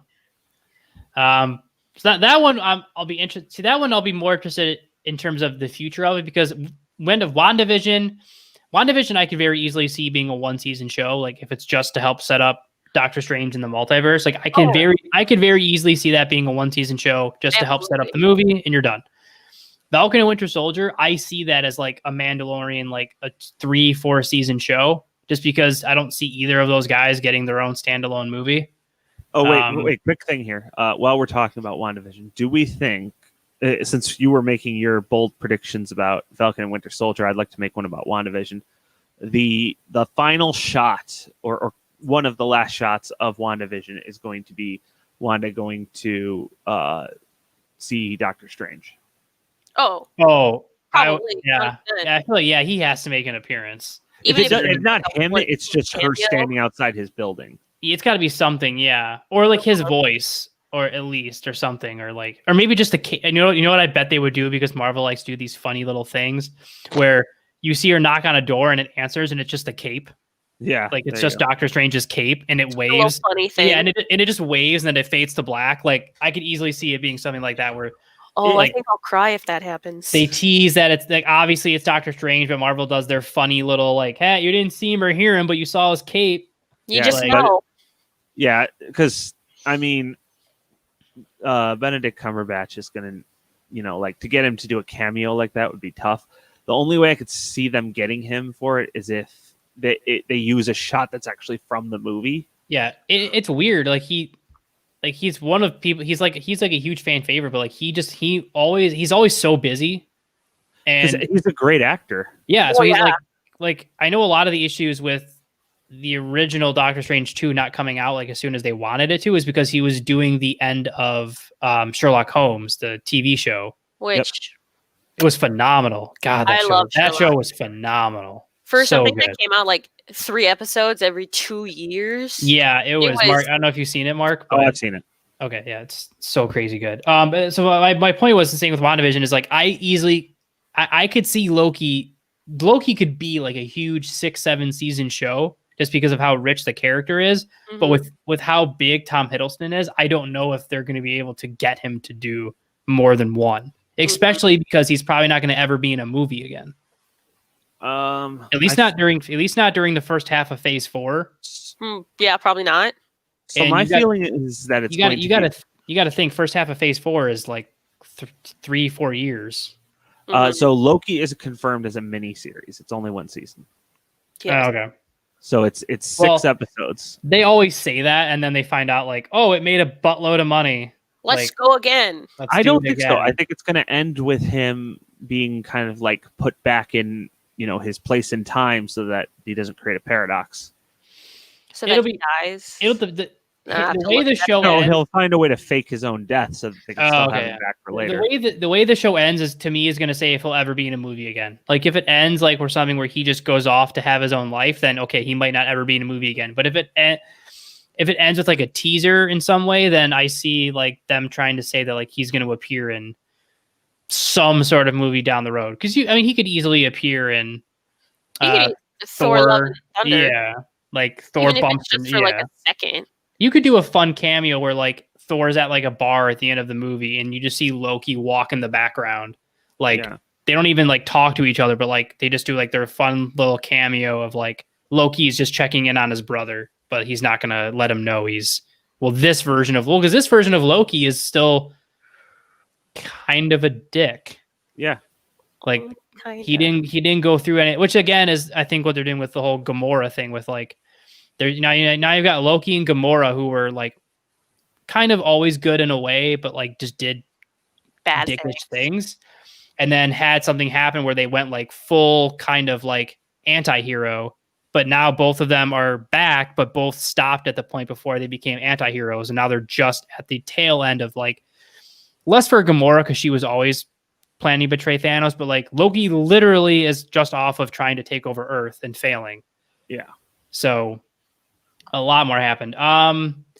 So this one's gonna be interesting. So Hawkeye, they just said late fall of 2021. But they've pretty much have said like Hawkeye, he's gonna be in it, but the show is supposed to be centered around his daughter taking over as Hawkeye. Hold on. Back up. It's not his daughter. Isn't it not his daughter? No, Kate Bishop is not his daughter. She's one of the original Young Avengers. Yep. Okay. And they were all like, so what hero names do you want? She's like, Hawkeye. They're like, well, that's already taken. No. Hawkeye. They're like, okay. Marvel, bro? Yeah, geez, come on. Bro. So that one I don't know. I love Hawkeye. So when they said like they're gonna have him on there's gonna be a show and he's gonna be in it, but he's not gonna be like the focal point of like the show moving forward. He's gonna be like, he's gonna be the mentor. As soon as they said that, I was like, I'm not that excited anymore. See, I am, because with Kate Bishop, that's introducing the Young Avengers, which is they're my pride and joy in the Marvel universe. Like, so that is like, I'm hoping they set up for like a Young Avengers movie or TV show or literally anything I'll take. Because like I said with WandaVision, it's going to show her 2 kids, and her 2 kids are also in the Young Avengers. Yeah, so they're very clearly setting up for a future like Young Avengers show or movie or something, so they can like, because I mean you got to figure like eventually like Phase 5 is probably going to be like supposed to be like the next generation of heroes in the comics that take over. Oh, they have to. All the other like real life people for these people are going to get old. Yeah, so it is smart in the sense of like using the TV shows as a way to introduce like what will probably be Phase 5 or beginning of Phase 6 as like hey, you guys were fans of these people on the show. Now here they are, and it's it's going to be, so it's smart them using their platform with TV shows to like build up the future. Because like, I mean, like Guardians of the Galaxy and stuff were a huge risk. Like they expected Guardians of the Galaxy to tank. They just figured it'll tank and we'll move on. And the other movies will do well, and it ended up being one of their biggest hits. And so I think it's smart for them from a risk standpoint to be like, well, instead of taking a risk and just putting out Young Avengers who, like, other than like huge comic book people like Sam and myself who just like know who they are, most people are going to be like, what? What do you mean Young Avengers? Like a mini Iron Man or something? Like, I don't like, what do you mean young? Iron Boy. Iron Boy. The one that I'm really excited for, Thor would be like just Hammer Man. Yeah, in the hammer pants. The one that I am really excited for, just because I think they can do so many cool like things that they probably would be way too expensive and not worthwhile to make in movies, is the What If series. Because now they can do Marvel Zombies, they can do Marvel Apes, they could do which they did announce What If with a new trailer coming out to talk about that series. So that like I said, like, that'll be interesting. Like they're doing a lot of stuff that'll introduce new things. And then they introduced like a bunch of new series. So Ironheart, which is isn't it supposed to go? So Don Cheadle is going to be in it as his character, Colonel, as James Rhodes. No, I think you're getting that confused with the Armor Wars, which is going to. Sorry. This is supposed to be like the. This I think paragraph is very confusing. Riri or something. Dominic Thorne, engineering protege. Riri. I think we're on the same page. Mm-hmm. Yeah, so she's like the next one to take up the Iron Man mantle. Yeah, right. Not that long ago, I don't think, in the comics. Yeah, she's very new. I do remember seeing her in the comics. I figured they were going to do it with the kid. I thought they were going to do. I thought Shuri was going to become like Ironheart.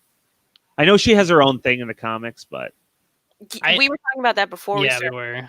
And before you joined, do think she's going to be in the Black Panther in the new Black Panther movie. Yeah, I think that may have I don't know. I don't know if that was always the plan or if that was something that changed after. I know Phage, he did say publicly that there will not be a Black Panther in Black Panther 2. Like they won't recast. Yeah, they won't recast him. So they said like it's the director is just now figuring out, Ryan Coogler, who's the director, figuring out what he wants to do with it. But okay, I did the paragraph that I'm reading talking about 3 of the new series is like very poorly spaced out, so I did get it confused. But yeah, so Ironheart is a different thing. Armor Wars is the one that's going to star Don Cheadle. Yep. Which is all it's showing here is like I don't remember much about it. It's just one. It's supposed to be about one of Tony Stark's biggest fears. Yeah, is if the Iron Man tech falls into the wrong hands. So I'm wondering. Yeah, because that totally didn't happen. Ultron. Well, but like, here's the thing: Iron Man 3's crappy twist aside, we never actually saw the Mandarin. And like, I don't know how canon it is, but in the DVD release for Iron Man 3, there's a extra where they show the guy who was the actor who played the Mandarin in prison, and he meets like the real Mandarin. And so I don't know if that's still canon, but I think it was. I think the plan was to do like the real Mandarin for Iron Man 4, but they could never figure out like because they had figured out that like obviously Endgame and Infinity Wars and all that stuff was going to happen. Like I think they wanted to do Iron Man 4, but like between everything else, they could never nail down like how to get it done. And so I think to your point, Mark, I think that was probably going to be the original plan for Iron Man 4 was to have him realize that there's actually the real, because the Mandarin is supposed to be like one of his bigger enemies, like some probably huge, the biggest. Yeah. And so I know people were upset in Iron Man 3 when it was like this big joke, but I think to your point, Mark, I think they were doing that because Iron Man 4 was supposed to be like, hey, none of that was real. Turns out the real Mandarin was using this as a way to get, like you said, his hands on the Iron Man tech. So that if that's the path they go with for Armor Wars, that could be pretty good. And then Secret Invasion, which is going to star Samuel L. Jackson reprising his role as the S.H.I.E.L.D. director alongside the Skull shapeshifter Talos. So this is a complete long shot, and I know so many things are against this even working, but in the comics, Secret Invasion was when Spider-Man got the Venom symbiote, like he got the black suit. So I'm kind of hoping they might use the show as a hook to tie in Venom. I know there's so many reasons that wouldn't work, but I would really love Venom to be. Eventually, they have to. Eventually, Venom needs to be okay. Because I keep forgetting who's bought what, but didn't Marvel buy back the rights to Venom, or was it something else they did? They have X-Men and Fantastic Four. Oh yeah, that was Spider-Man and Spider-Man's cast of characters are the only things they don't officially own. They just have a partnership with Sony, so it's really Sony's discretion what can get included and what. And no offense, so I know so they're doing a Venom 2, right? Yes. Carnage. Yeah. There's going to be Carnage. Yeah. I see eventually Sony just having to be like, maybe not giving Marvel control, like selling the character back, but like at the very least, they're going to be like, yeah, go ahead. You guys can use Venom again. I don't know. I don't see Sony being able to play hardball long enough to. So Ryan, there is no message there, bud. I don't know if you were trying to send one, but I got nothing. I don't want to get too sidetracked here, but I did see a thing explaining why Disney and Marvel probably won't buy Spider-Man back from Sony, because there's been talk for a while of Apple buying Sony, and the rules of the deal where Sony owns Spider-Man, they revert back to Marvel if Sony gets bought by another company. So they were basically saying like, if Sony's going to get bought, Disney's not going to they wouldn't have to pay for it. Exactly. And so they're still making money off the merchandise from the movies and whatnot. So they win no matter what. Yeah, I think it's going to depend on how long, if it goes a couple of years and it becomes clear that, if Apple is going to, they're not going to do it for a very long time. Then I see Disney maybe making a push to be like, to trying to get access to a few more people. Ryan posted today like a sticker, so that's why it didn't show up. Oh, okay, gotcha.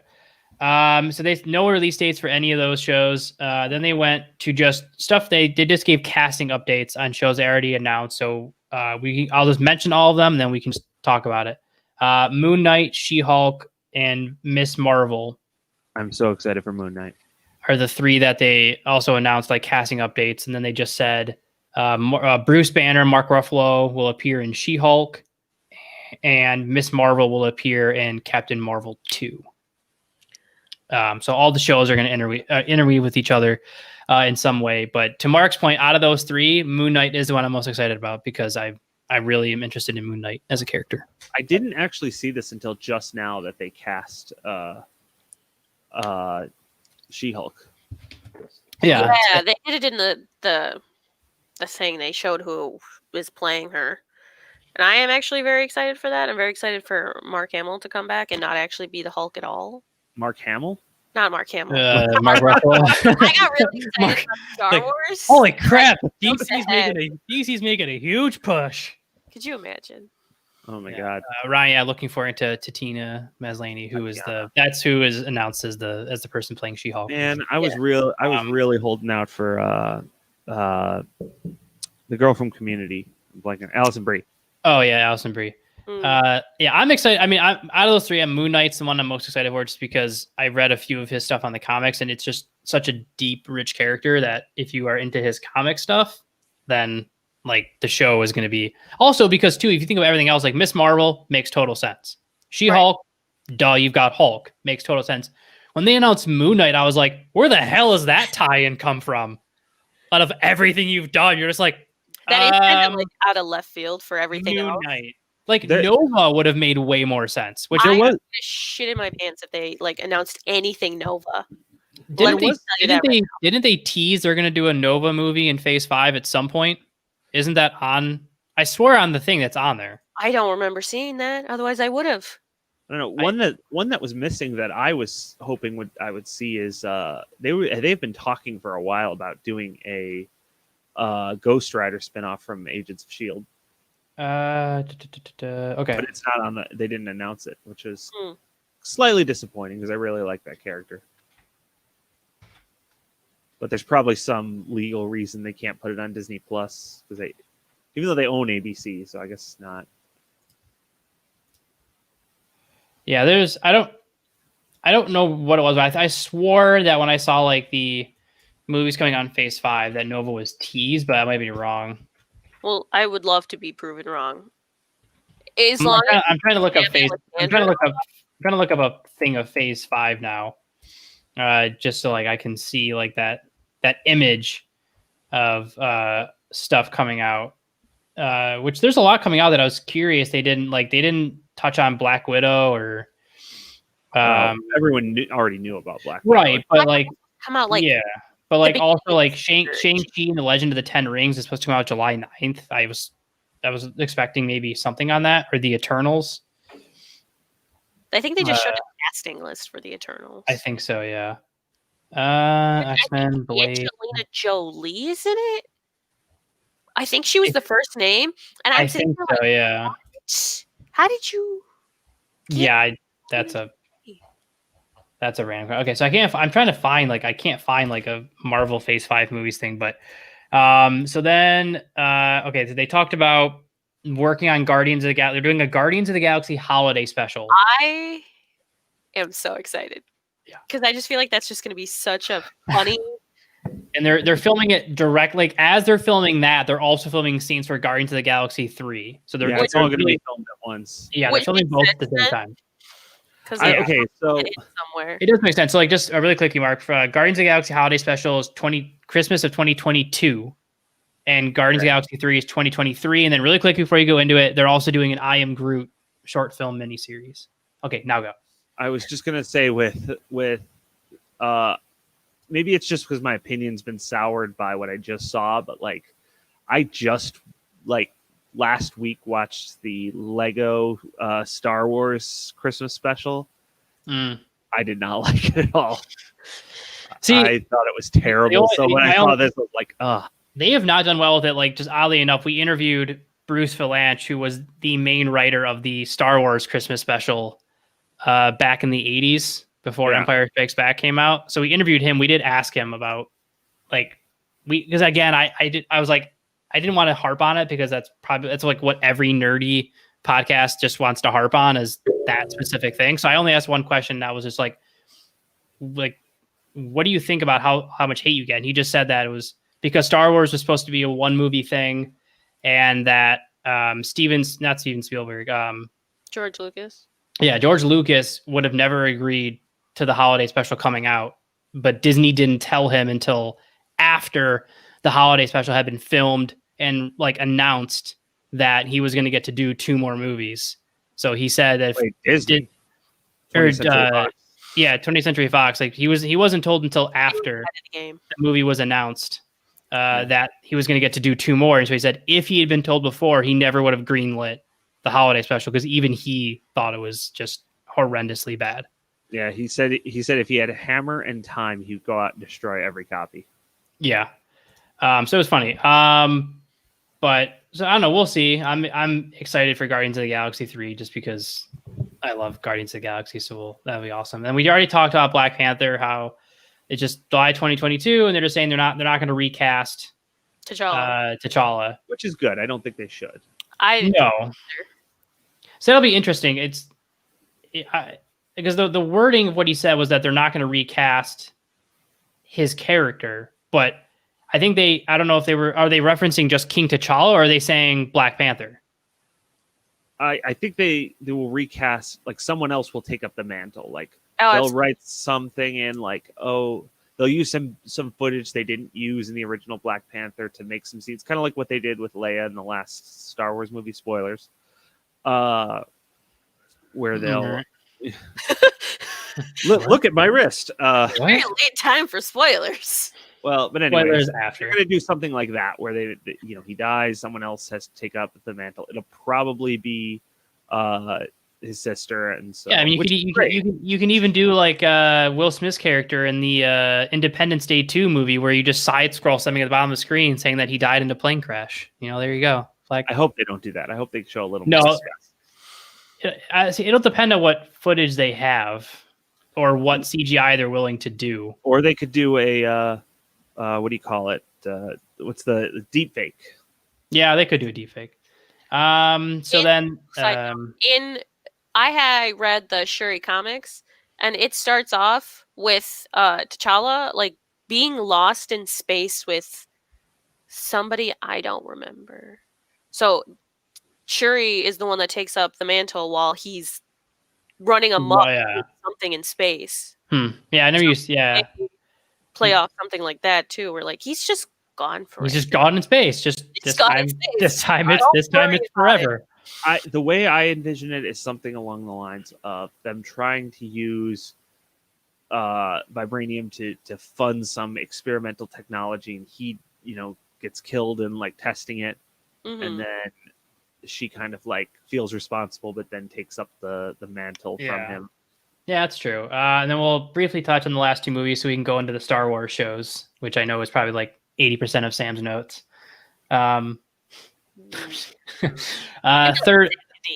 Third Ant-Man movie was confirmed that they're in development right now. Yeah, what is it titled? Ant-Man and the Wasp? Ant-Man and the Wasp, Quantumania. Yeah. With Kang the Conqueror being introduced, which is kind of interested in that because I enjoy when there's just new villains and they're not bringing any of them back. And Kang the Conqueror is a huge Marvel villain. So kudos to interested in an ad because like King of the Conqueror is like a world-ending villain that they're introducing in Ant-Man. So Ant-Man. Yeah, so I'm very curious to how they're gonna have Ant-Man and the Wasp try to fight Kang the Conqueror. I would like to with these... It'd be like Beast Boy trying to fight Lobo. Like I mean, Squirrel Girl beat Thanos, so you're not wrong. All right. But with this with the Ant-Man movie, I want to say that you know what scene, Mark, I want to see in the Ant-Man movie. Yes, I do, and it's the scene that should be in every Ant-Man movie from now until the end of time. The first con Mark and I ever went to together, we started this tradition that we've done at every con we've been at ever since, where we go find the $1 comic stand, pull a random comic from it, and buy it. Doesn't matter what it is. Mm-hmm. And Mark, and you can't look, like you can pick a box and you have to close your eyes and you just go, nah, that one, and you just pull it. And so Mark's pick was a Ant-Man comic featuring Scott Lang, and it was like a Miami Vice themed one. And it's a future cosplay for sure. Oh, okay, good. Yeah, Miami Vice Ant-Man suit and then the helmet. Yeah, he's wearing like an 80s Miami Vice suit and an Ant-Man helmet. Yeah. Oh, I'll piss my pants right It is 100% a future cosplay. I don't suppose you have the comic around that you could show it. No, it's in storage. Tell the story. All right, so it's he just flipped open to a random page, and it's a character. I don't know Ant-Man well enough to know the character's name, but it's the guy in like a bear suit. And there's just a scene where he bursts through a wall for no reason and just yells, "Who turned off the air conditioning?" And then the next shot is Ant-Man like this going, "I used to be somebody." It's like the greatest 2 panels I've ever read in the comic. It's so out of the blue. It doesn't tie into anything before or after. It's just random. Yeah, it's so good. And so next time I'm up, you have to pull that out of storage. I probably will. It's to date like my one of my favorite things. So like, and it's such an easy, and it's gonna relatively, once I start bringing in more money than I am right now, it is a cheap cosplay because an 80s suit is like $20 on a Halloween shop, and then an Ant-Man helmet is, you can buy you can buy a relatively inexpensive one for like $60. Like if you just buy like the Marvel set. The Marvel ones that they just throw out there, they're not super crazy high quality, but it's good enough for Miami Vice Ant-Man. But Miami Vice. Those are words I didn't think I'd hear together today. It's the greatest thing. Hang on, let me see if I can at least find the cover.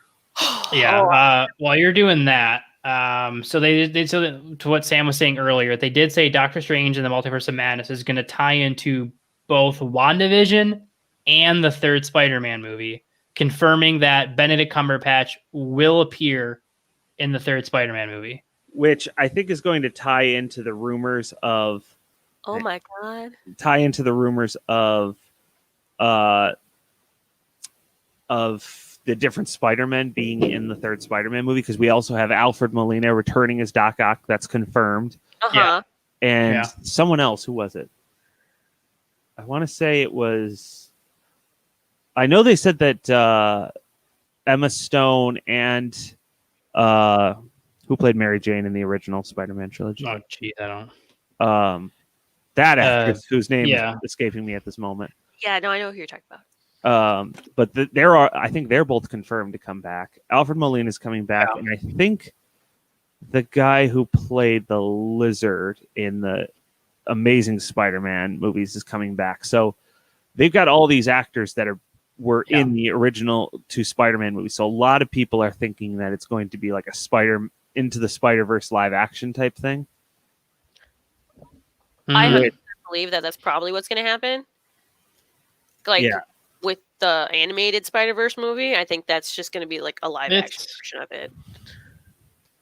I would be so down for that, especially if they could get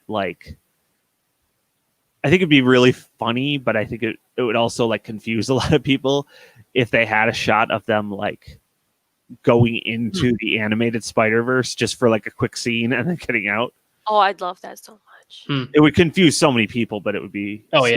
This is unrelated, but it is confirmed. We were in contact before with the guy who plays Jason from Friday the 13th 6. Of course, the best.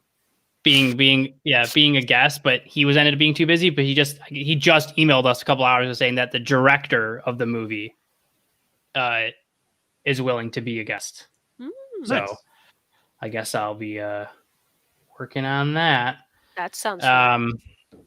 Yeah. So again, and then we're gonna briefly touch on this because we haven't even touched the Disney, the Star Wars shows yet, and we're an hour and a half in. Yeah. Ryan.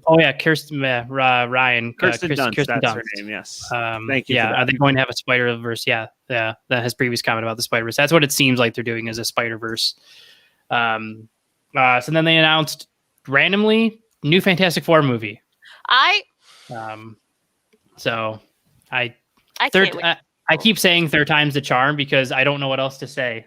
But Literally. also, Marvel knows what they're doing with their characters. I feel like they've taken a lot of characters that were kind of like brushed away by other studios and made them really good. Yeah, it's just going to be like.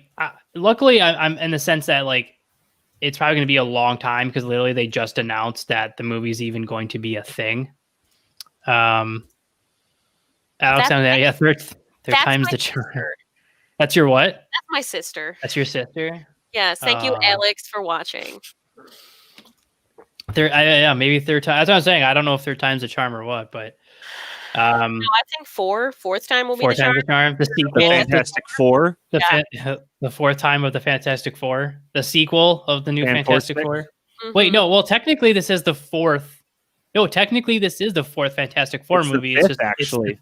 Is it the fifth? Oh yeah, right. You're right. Yeah, because there was a '90s one that never got released. Well, they literally just made it so they could hold on to the rights to the character. That one doesn't count. Then no. Yeah, we're talking about movies that have been released. This will be technically you can find it online now. Oh yeah, I know that. I'm saying like technically, this will be the fourth one that's released. Yeah, because there was two of the first one, and then obviously the one that came out like 2 years ago, which I've never seen. I've just heard it was horrendously terrible.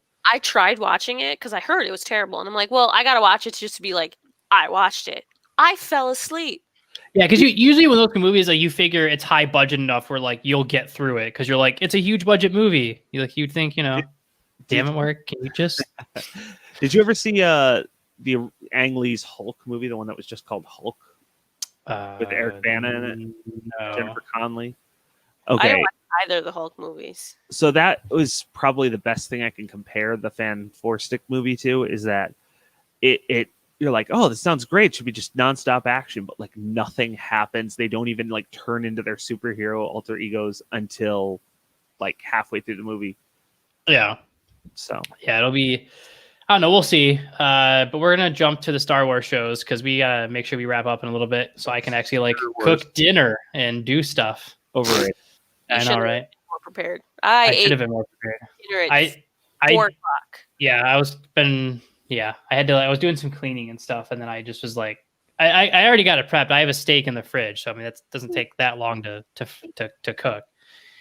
But okay, so then they announced like I think it was like almost a dozen different Star Wars shows. Mostly shows for Star Wars.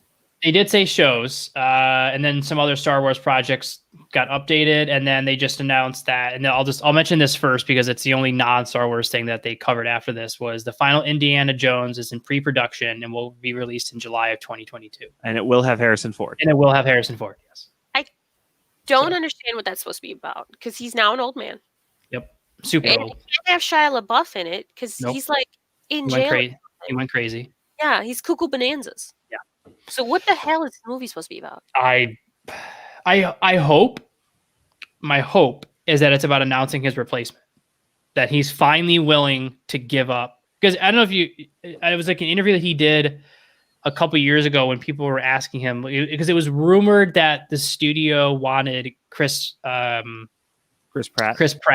to take over as Indiana Jones, and they asked Harrison Ford, "What do you think about Chris Pratt or somebody else taking over as Indiana Jones?" And he said, "Nobody else will ever play Indy. I don't want anyone else ever playing Indiana Jones." And my hope is that by him agreeing to do this movie, it's to announce a replacement and not to like kill off the character or something like that. I mean, if they kill it off, Disney will just reboot it in a few years anyway. Well, yeah. You're not wrong.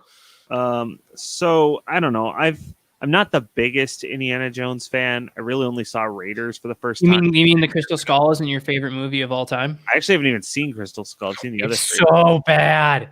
It's so bad. That's why I didn't watch it. Oh my god! Because I already wasn't that big of a fan, and then they're like, "Crystal Skull's bad." I was like, "Okay, I won't watch it then."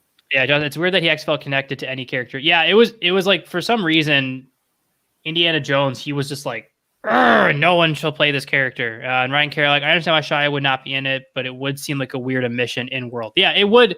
It's going to seem weird that this movie's going to come out and then like Shia LaBeouf's character is just like.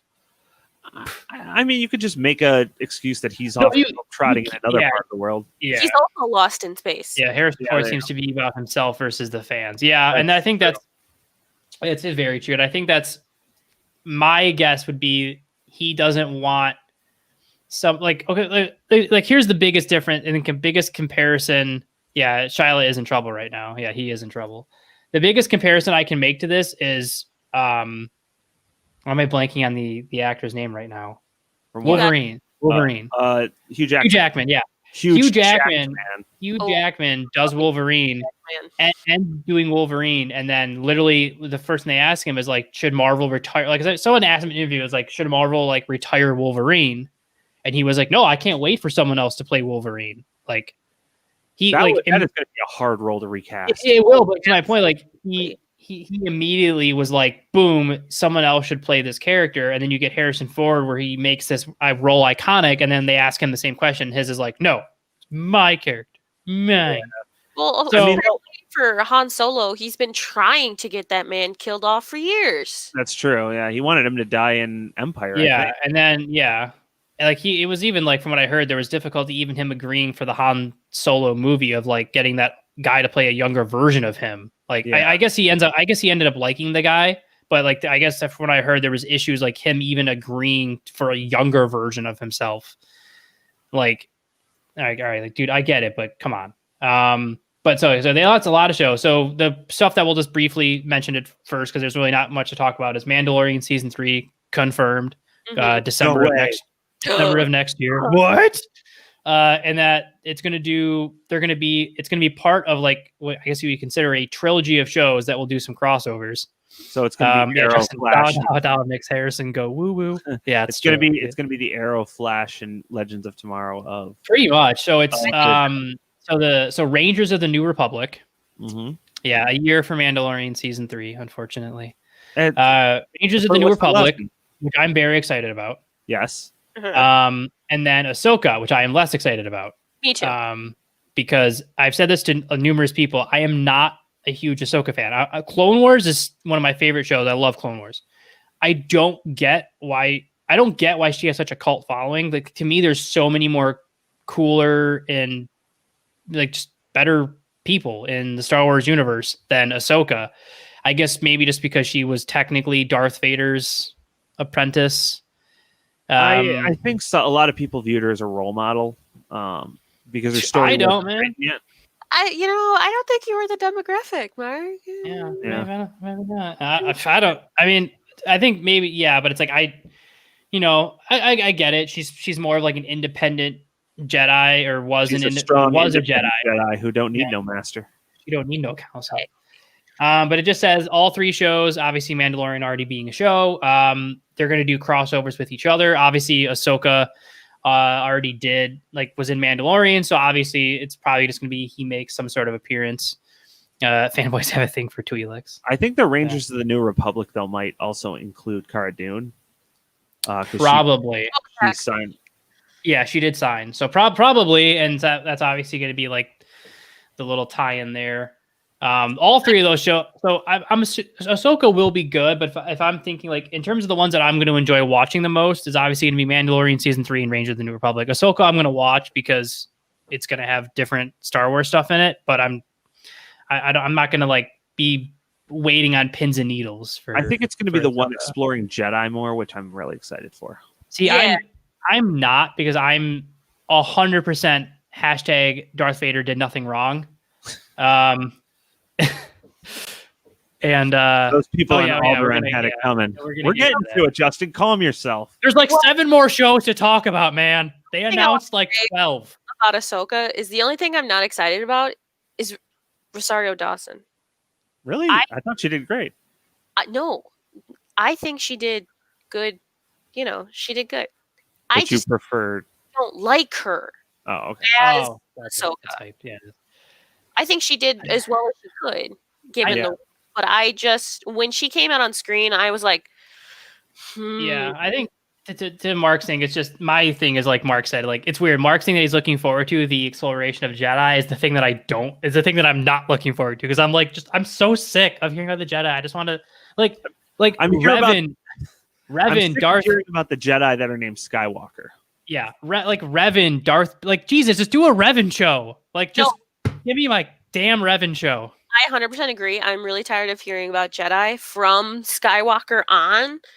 Like, if you want to give me any new Star Wars, like not Star, like new Jedi stuff from like before that, I'll eat that shit. Yeah. Like, I'm tired of Skywalker and on. Like, we're done. Star Wars is about one family fucking up the galaxy with their drama. Yeah, pretty much. Okay, here we go. Ryan, I like that we get to see more of the non-Jedi parts of the Star Wars universe, but I am interested in seeing more about where the Jedi are at during that time in Star Wars. I don't have any attachment to the character. Other words. Look, I'd be happy. Okay, fine. You don't want to give me Revan? Like, go like Darth Bane. Darth Bane reinstituted the rule of two. Like the tragedy of Darth Plagueis the Wise. I will get to that. I would watch that. Like, but seriously, like Darth Bane, or like go Darth Malice, or like who like is the guy who was like ruling the council before Darth Bane reinstituted the rule of two. Mm-hmm. You could do like a Darth Nazaleth thing, who was like a guy who learned how to like destroy planets. Like, there's so much Sith stuff that you could go into, but Revan, just give me a Revan show. I think I know who your favorite Sith is. I don't want to say it, but I think I got it. You might be able to take a guess. Random shot in the dark. Yeah, it is. Yeah, it is actually. Yeah, no, yeah, no. Revan's my all-time favorite. But then again, like you could do an amazing Revan and Malik show. Ryan, I get tired of Jedi though. I like that we can see more sides. Yeah, no. Again, that's why I'm looking forward to the Rangers of the New Republic more than Ahsoka, because the Rangers of the New Republic will show different sides of Star Wars universe from people who are just essentially average Joes. That's part of what I like about the Mandalorian, is that you aren't catching constantly like the stake or the what is it? The you need to write around existing characters, new character, bring in familiars, done. Yeah, pretty much. That's what I'm saying. Like that's what the Mandalorian's doing. If you think about it, the entire show is one big side quest. It's like, hey, the fate of the galaxy is at stake, and he's like, nope, just trying to find a daycare for my kid. Yeah. I love the meme that's like the most unrealistic part of the Mandalorian is that he finds a babysitter immediately upon arriving at a planet. Mm-hmm. And I can attest that's true. But yeah, like my main point is literally just saying that like there's more different things you could easily explore. And so I hope that they do things in the future like showcasing like the darker side of the Force, just because coming from a huge Sith guy, like I get it. The good side's what sells more toys, but like you could do an amazing Darth am I blanking on Darth Maul. Like you could do an amazing Darth Maul live action miniseries, because Ray Park, the actor who played Darth Maul, still has the same exact skills that he did when he played Darth Maul however long ago. 20 years ago. Yeah, 20 years ago. Like a gap, I think, in like Darth Maul's like history, I think. There is, and I read one of the books on it. There's like, so he's taken from Dathomir, which is the planet of the Zabraks, relatively early on in his life. Like he doesn't like do like a bunch of things and then get picked up. Like he's picked up from the planet, but there's like, it's like a 3 to 5 year period where before he fights Qui-Gon Jinn and Obi-Wan Kenobi, where he's like traveling to planets, or when he's the leader of the Black Sun, which is like, which they were setting up in the Han Solo movie, and then that. I'm talking about. Like there's that gap. Like there's a huge gap where because I've read a couple of the books, so like I know a little bit of the history. And the short version is essentially when he starts realizing that Darth Sidious isn't including him on all the plans, he starts to realize that he needs to secure some stuff for himself. So he starts to put himself and manipulate, so he becomes in charge of the Black Sun. And there's another pirate organization that he becomes in charge of as well. And he forms like this triangle of power. And it's like a 3 to 5 year period where he essentially becomes like a pirate lord. Mm-hmm. Yeah. And you could do an amazing miniseries on that. Like Ryan's, a Sith Dark Jedi show or miniseries could be really interesting. Revan. That would be Revan. Oh, Revan?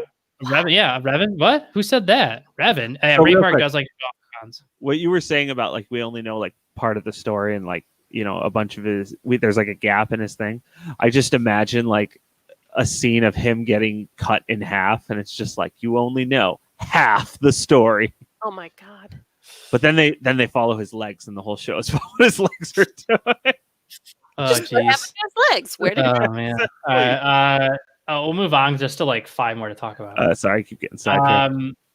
I'm not. Okay, so they announced the next one of the new animated shows that's going to come out is Star Wars: The Bad Batch. Which, if you've watched the Clone Wars, the Bad Batch was introduced in season 7 of the Clone Wars, and it's essentially clones that have some sort of physical or mental defect of some kind, and they're formed into like a ragtag group, like, and it's like one guy just happens to be like 5 times as strong as the average clone.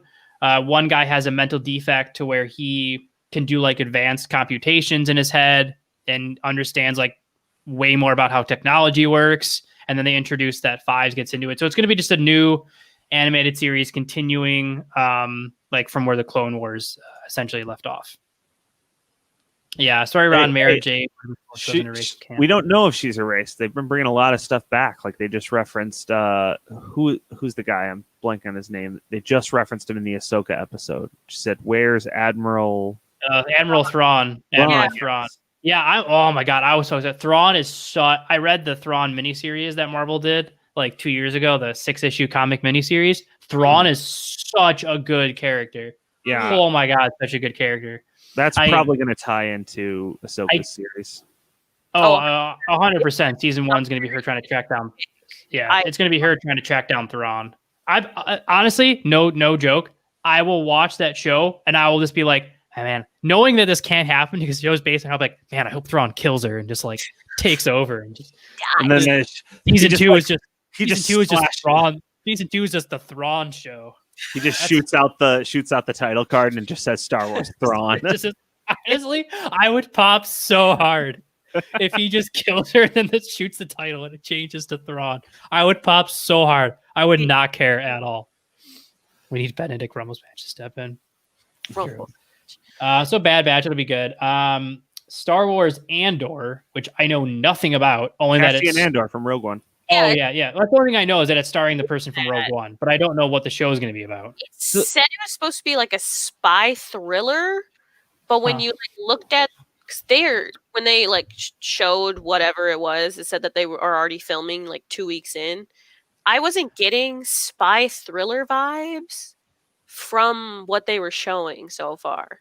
Yeah, Ryan, good point. So with this show, I'm actually kind of excited for it because when I saw Rogue One, they have a scene where he like is like interrogating someone about information on the Death Star. It's like when he first appears in the movie, and then he kills the guy, and it really starts to paint a picture of like, oh, maybe the rebels aren't really the good guys like we thought they were. Yeah. And so I'm actually they're terrorist scumbags. Like, no, but that's what I'm saying is I'm really excited to see a more like graying of what a rebel is and like the horrible things they have to do to get what they want, you know? Yeah, I mean, they're all terrorists. The universe is going just fine. And then they had to be like, no, we're not happy. We're going to overthrow the government. Like, everything was going just fine. In all seriousness, they didn't dive deep enough into that as in Rogue One. So I really in the comics and the books dive into a lot more of like the reason why so many people seceded to the Confederacy, and even after, where it was because the Republic and New Republic, by and large, are just like terrible organizations that don't give a shit about 90% of their people. Like the comics dive a lot more into it. Where like the Confederacy, even though it was a giant ruse, the Confederacy, the people who didn't know it was a giant ruse, were very like would go out of their way to protect the outer world planet. That's why the Confederacy was able to like essentially dominate the outer rim, was because they actually gave a shit about the outer rim worlds that pledged to the Confederacy. Whereas the Republic and New Republic was like, no, you're too far away and you don't offer us any resources. Fuck you guys. So to Mark's point, like it will be interesting to see them bring up like, hey, just because they were the guys fighting against tyranny doesn't mean that they were good people and going about this the right way. Like they screwed over a lot of people and killed a lot of innocent people to get their way. You know, so it'll be interesting what they do with that. They did another series, The Acolyte, set in the High Republic era of But I Star know Wars. nothing about this. So there was a theory going around that this is supposed to be set around the same time as like Darth Plagueis, or like while he was being an apprentice. And if they do anything like that, So here's my thought of what it could potentially be about. So early on in the comics, terrorists from a certain point of view. I like that in The Mandalorian we get a little more of a neutral / outside perspective of the Rebel Alliance Republic. It'd be interesting if that got explored more. I do agree with you on that, except that they are entirely terrorists. And we have a late guest. Oh, it's about time. All right, I'll see you guys later. Have a good one. Us for like literally the last 3 shows. We were just about to sign off, so I'll see you guys. The prodigal son has returned. We have 3 more shows we're talking about, and then we're done because I gotta cook dinner, and Devin, it's like in 1 minute. Give your summary on everything we've already covered. Yeah. No, we're talking about the Acolyte right now. Okay, so here's what I think it's gonna be about. In the comics, very soon after Darth Vader becomes Darth Vader, and him and Darth Sidious are like doing their thing, Darth Vader starts a team of what essentially is Sith acolytes, called Brothers and Sisters, who are Force-sensitive Jedi turned to the dark side, whose sole purpose is to travel the universe and hunt and kill remaining Jedi / Force-sensitive people who don't want to convert to the dark side.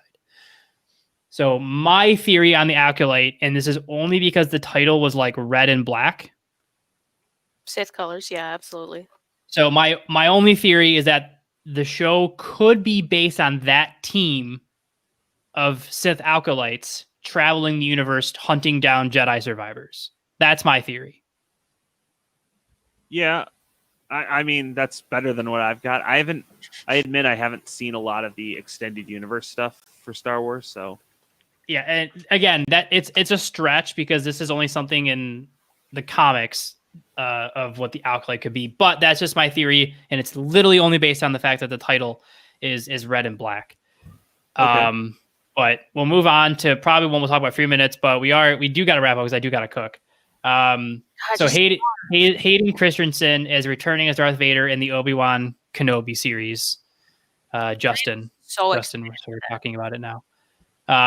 So this went through a lot of stuff. Like this show was supposed to be like 8, and then it got put down to like 6, and then it got put down to 4. Now it's like back up to 6 or something. Like there's been so many issues with this show. Like the script, from what the script got fully written, and then like they hated it. So like the writers were like sent home to redo the entire script of Obi-Wan Kenobi.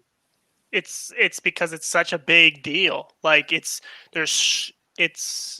you have to understand, like, for one, he's John Favreau in charge and move on. He's one of the biggest Jedis, like, to come, like, in general, like, the things that he studied, he was supposed to know and learn from Qui-Gon.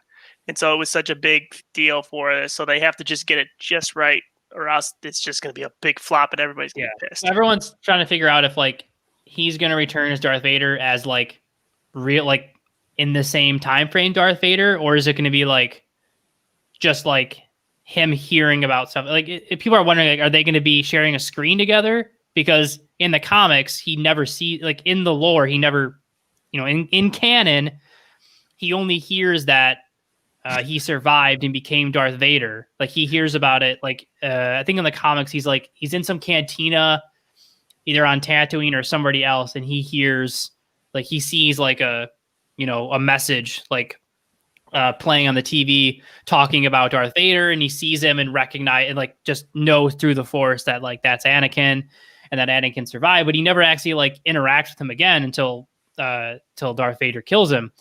So are they going to change that, or is that extended universe like Legends, or is that stuff that Disney put out? It's canon that they never meet, because in the movie, like if you dissect their conversation when they're fighting on the Death Star, like they never act like Darth Vader is like, oh, finally, like something. I can't remember the exact lines, but like in canon, at least as far as I'm aware, they don't interact up until he finds him again, because he's just hiding on Tatooine to protect Luke and Leia. And if Darth Vader ever saw him, he would kill both. He would try to find out where they are. So I don't know. Like, I get that he's returning as Darth Vader, but like, I don't know if it's going to be like, I see it as being something where like he either like sees him from a distance, or it's just like kind of like in The Mandalorian, like they show things happening with other people. I don't know if it's going to be. He's going to be the Darth. Yeah, what's Gus from Breaking Bad's character? Or the general in Mandalorian, the Grand Admiral, Grand Moff Tarkin. Yeah, Grand Moff Tarkin. Where they show, or no, not Tarkin. No, yeah, who is it? Grand Moff. Gideon. Who's the Moff Gideon? Yeah, Moff Gideon. So I could see being something like that, where it's just like Darth Vader trying to find him, and it just kind of goes to scenes of like him doing just Darth Vader things, Vader shit, looking for him, but they don't actually interact. I could see it being something like that, but just very cool that he's returning as Darth Vader. And that show could easily, like we talked about seasons of shows, that show could easily go on for a decent amount of time. Yeah, because he did a lot. He did a lot after the fight with he does a lot. Anakin. Yeah, he does a lot. And then they announced a droid story, which is supposed to introduce some new droid, and then it's going to center also around R2-D2 and C-3PO. I see that being more of a kids show. Yeah. Yeah. Yeah, I don't see that. Yeah, it's probably gonna be like some random thing where they like droid out there. Is what? You don't think C-3PO is the most serious droid out there, Mike? Oh yeah, and respect the character. I mean, Dude, what are you talking about? It's a total Michael Bay film. That's what they're filming. Just C-3PO just exploding. Yeah, he's like walking through explosions. Doesn't look No, bad. So the like cliche of like the guys walking away from the explosions behind him, but it's just C-3PO doing his little. Yeah. Okay. So then, obviously, they talked about before. Star Wars Lando. So Lando Calrissian. Okay, so this is what Han Solo should have been. It's just a TV show like this. Do it one season, cover some of his things, so you don't have to cram everything he's ever done into like events that happen over the span of a couple days. Right. Yeah. So I don't know. I'm gonna watch it. I like Lando as a character. Kind of again in that gray area of like, smuggler, does good things, does bad things, whatever kind of pays him the most credits early on. Because I think it's a younger Lando, right? Or is it? No, it's what's or is it? So it's Childish Gambino. It's Donald Glover. Yeah, Donald Glover come back for that. Yeah. I don't think they confirmed that. Did they say if it was younger? They're gonna. Well, I guess that'll depend. In like the Disney thing. Yeah, I'd be more excited for a younger Lando, because younger Lando was more gray versus I guess they haven't said. Versus old Lando, who is more. No, they actually said they haven't said whether it's young Lando or old Lando. That's what I'm saying. Like that, to me, that will depend on how excited I get. Like I'm gonna want to watch it either way. But if they say old Lando, I'm gonna be like, oh man, it's gonna be all like goody two shoes bullshit. The old man running around. If they say young Lando, I'm gonna be like, okay, cool. Now we get to see like some cool like gray area smuggling stuff where he's doing work for both the Empire and the Republic, because they're both paying him. So if they say young Lando, a lot more I'm gonna be interested in of exploring the universe. If they say old Lando, I'm just gonna be like, well, I'll watch it, but whatever. Like old Lando is just a goody two shoes. So like, it's gonna be old Lando being a creepy old man like he was at the end of Rise of Skywalker. Oh my god, I could tell you some stories. That was so creepy. I guess that like there was a scene that got cut that make much more sense in context, but I'm like, then you shouldn't have cut it. I don't know much more context I could have gotten to be able to like be okay with that scene. Yeah. The Star Wars Visions. Have any of you seen the Animatrix? No.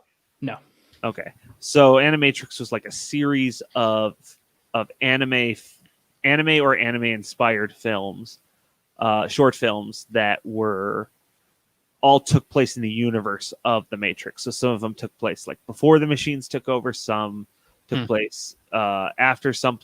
Well, there was one that actually told how the machines took over. So this Star Wars Visions kind of reminds me of that, at least in the description. That's going to be just a bunch of short anime films set in the universe. I did think that was interesting that they're doing like an anime style.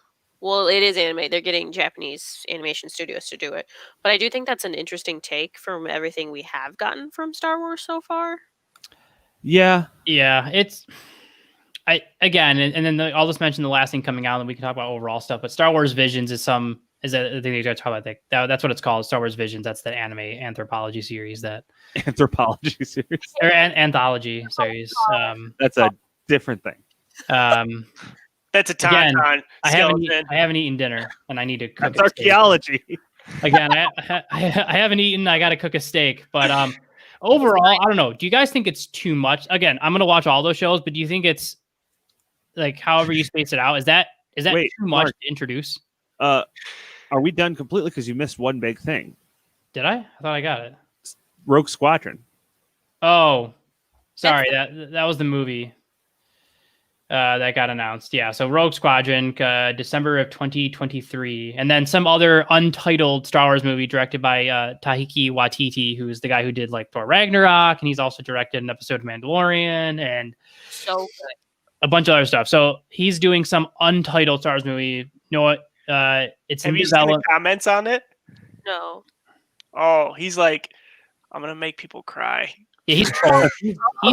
he's trolling hard. He's like, I am gonna yeah. make Star Wars fans cry. So Yeah, No, when they Actually- announced it, he literally tweeted, he's like, I didn't know about this. He's trolling so hard. well, doesn't he do some of the episodes for Mando?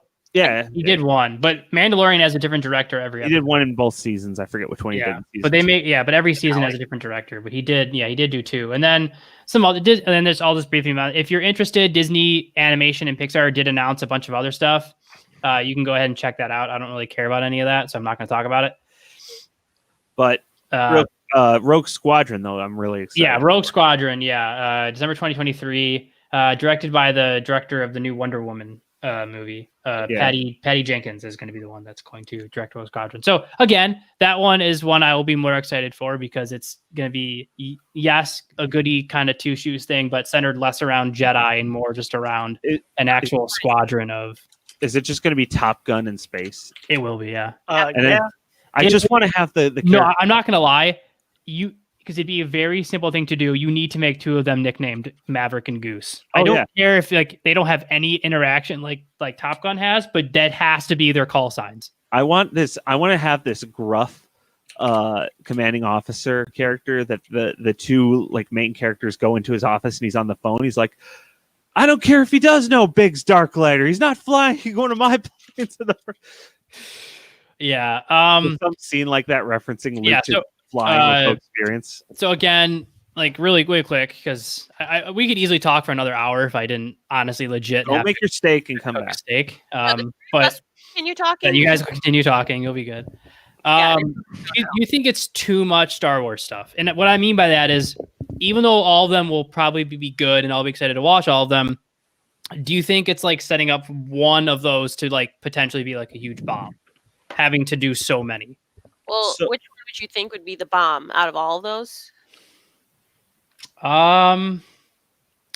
If I had to take a guess, I would say Ahsoka. If one was going to bomb, it's going to be Ahsoka. Really, because I think Andor would be because if they screw up Thrawn being like the big bad guy, and they don't give her enough to go off of versus just chasing Thrawn, as amazing as Thrawn is as a character, if they screw it up, it could fall very flat. So this is where I'm going to argue with you on it. Mm. How many known? Well, we'll put it this way: how many female Jedi are there that people like? Well, I get that, but you're more into the lore that are like relatively out there. You have Rey, Leia, and Ahsoka that are like, are showed in movies and TV shows right now. But like, we're not talking about popularity. We're talking about a show that if one's going to tank in terms of just being a bad show. We're not talking about what's going to be watched. Like, yes, more people are going to watch Ahsoka than are going to watch, Acolyte or But that's why I'm Andor saying or it's not something going to like that. bomb as much. But you see that there's a difference between if a ton of people watch it and everyone goes, this sucks, Mm-hmm. they're not going to do a season 2. Like, versus if half the people watch, let's say Lando is going to be that one. Let's say in random numbers, it really will come down to writing. Like in random numbers, like let's say Ahsoka gets 10 million downloads per episode. I'm just making up a random number, but everyone says it's terrible. Like every episode, the numbers go down, but the numbers, like the last episode still gets like 5 million, but it goes down from 10 to 5 from first episode to last episode, and everyone's saying it's terrible. And Andor comes out and it gets 3 million, but it goes from 3 million to 6 million from first to last. Like, that's what I'm saying. Like, Ahsoka will get, I would easily say, like, it could get double the amount of downloads and views that a lot of those other side shows are going to get. But I see that one being the one where if they screw up, like Ryan said, if they screw up the writing or they screw up this, like Thrawn being the big bad guy, because with these other shows, with Acolyte and Andor or Soldiers of the New Republic, no one knows what to expect. So whatever bad guy you give people, we're going to be more willing to be like, oh yeah, they're fighting this criminal organization, or these acolytes are just trying to hunt down this former Grand Marshal Jedi guy, or that ends up being what it is. But with Ahsoka, they've already pretty much said with introducing her saying Thrawn, that's going to be the big bad guy of season 1, or if not longer, is Thrawn. And Thrawn is a huge character in the Star Wars universe. So there's a lot more to screw up. With those other shows, there's less pressure. They can just throw whatever, and people are going to accept it. Yeah, I don't know. Yeah, Ryan, a lot of these, it will have very high expectations. A lot of these shows, though, like Mark, I don't know which specifically are, but I know at least some for Marvel, and I'm guessing some of these for Star Wars as well are miniseries, where they're only doing one season or a few seasons. Like this Lando is an event series, which to me sounds like it'll only be one season. Right. So I think that's probably a smart decision. Don't commit yourself to being like, we're going to do as many of these as we can. Some are definitely like, they're already saying like, we'll do one and done, and that's going to be it. Ahsoka is definitely not one of them. The fact that they've already said they want to do crossovers, like they want that show to last multiple seasons. And I feel like the other ones are probably like, I feel like a lot of the other ones are like, I feel like Andor, Acolyte, and like probably at least those two in particular are probably going to be ones where like they would want to do more than one season, but they're literally going to wait until season 1 is completely done and they see how it does before they announce like, oh, we're going to do more. Yeah. But like because Mandalorian, it was like what, episode 1 came out and they were like, they saw how well it did and they were like, season 2 confirmed. Like, I don't even think the first episode was out. And done. I thought the first one came out, then they announced it, or did it get announced before? I'm pretty sure it was before, but I'd have to go. I will. The only show I know about recently that, like, for a fact that did that was the new Lord of the Rings show that Amazon's doing, where like they already announced they're doing 2 seasons, and they haven't even like put out a trailer yet. Better be the best thing ever. Yeah. Announcing you're doing 2 seasons of a show before you have a trailer is bold. So Mandalorian premiered in November of 2019. It says here, Wikipedia, always right. In July 2019, Favreau confirmed that there would be a second season of the series and that he had begun writing it. So that was way before. Okay. Yeah. I mean, Wikipedia is always correct, but yeah, to your point, it's if it's wrong, it's not probably wrong by 6 months. So it's probably true. But so yeah, I would agree with that. But they'll probably do something like that. But yeah, it'll be interesting to see what they do for a lot of those shows, like you said, if it's going to be like a confirmed one and done, or if they're going to keep it very vague to see how the shows do, or they make a certain announcement. But since we're hitting 2 hours, so we'll do final thoughts. So Sam, overall, like just it was a big week for a lot of stuff, but yeah. Mark H is the Wikipedia file. I do know everything. But he might not be correct, but he knows it. But Sam, what do you think in terms of like? I know you like, obviously briefly touch on, but brief like final thoughts on both that we were talking about. I have a lot of high expectations, and if any of them get stomped down or ruined, I'll just be very upset. Let's just say that. What are you most looking forward to? Like, what's the top tier? You're making me choose. Probably. So for Marvel, I'm probably most excited for is WandaVision and Doctor Strange, just because I think all of that is going to be really interesting when it does come out. For Star Wars, I'm probably going to be most excited for will be probably Acolyte, because it's Yeah, there's so much mystery surrounding it compared correct. to a lot of other stuff. It could be anything, honestly. Like I'm not excited for Ahsoka, so Yeah, we're on the same page on that one. yeah. Mark, final overall thoughts on both Game Awards and all the Disney stuff, and then the thing you're looking forward to the absolute most. And your sister says WandaVision, Sam. Yeah, well, she is the biggest Scarlet Witch fan It's I what know, we deserve. so that's why I'm not shocked by that. Yeah. Thank you, Alex. So Mark now. You're the realist. All right, so let me just Disney. I know you're watching, so just like It's true. Pay attention. so don't fuck this up. All right, a lot of good going here. Don't Don't mess fuck it. this up. So, in terms of everything, I mean, I didn't get to make my point about the Game Awards, but it started out really good and then just kind of tapered off. So nothing got me as hyped as that Sephiroth reveal. So that's my number one for. I agree with you. And I'm very excited to see how he's going to play tomorrow on the stream. For Marvel, probably most excited for Moon Knight, but that's just because Moon Knight's freaking awesome. And I really want to see a live action version of that meme where he's like going down the stairs and he's like, "I know you're here, Dracula, you big stupid nerd. Where's my money?"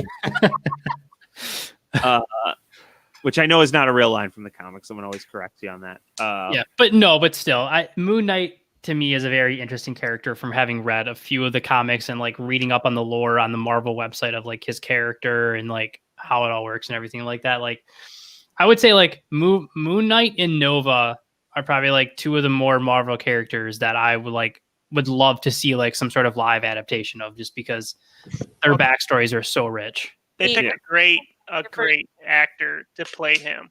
I did read recently. I read Moon Knight comic, like a series, and it was fantastic to learn that of like a schizophrenic superhero essentially.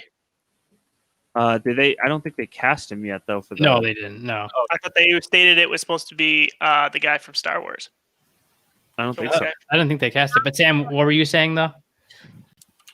I was gonna say, me and you have different things on Nova because don't like Sam Alexander. And I didn't say no. Okay, I didn't say I didn't like him. I do have the first book of the new run of him, and I do like it. I'm just saying I like the slightly older stuff of Nova. Yeah. So, and then for my last thing for Star Wars, the thing I want to say I'm most excited for is the Taika Waititi movie, because I know he's such an amazing director and has he is. But I mean, for all we know, he could be making a Jar Jar movie. So yeah, that's the thing. They're keeping it very hush hush. I mean, there's rumors galore. Obviously, the rumor the rumor that I'm most excited for is, of course, the rumor that Taika Waititi is going to direct a trilogy on Knights of the Old Republic. You know what? Fingers crossed. But since I don't know anything, I'm going to say I'm excited for Rogue Squadron. Yeah. Even though he was incredibly late, Devin, final. If you watched the Game Awards, I don't know if you did. I watched both, Mark. Thank you very much. Oh, well, then quick thoughts on like tell us everything you thought about everything. Quick thoughts on both overall, and then the thing you're looking forward to the most out of both. First off, it hurts me that you would think I wouldn't watch that, being your amazing co-host. Secondly, Game Awards were good. I did enjoy it. A few things I was questioning, like this year's multiplayer of the year being Among Us. We That's a already question. talked about Yeah. that.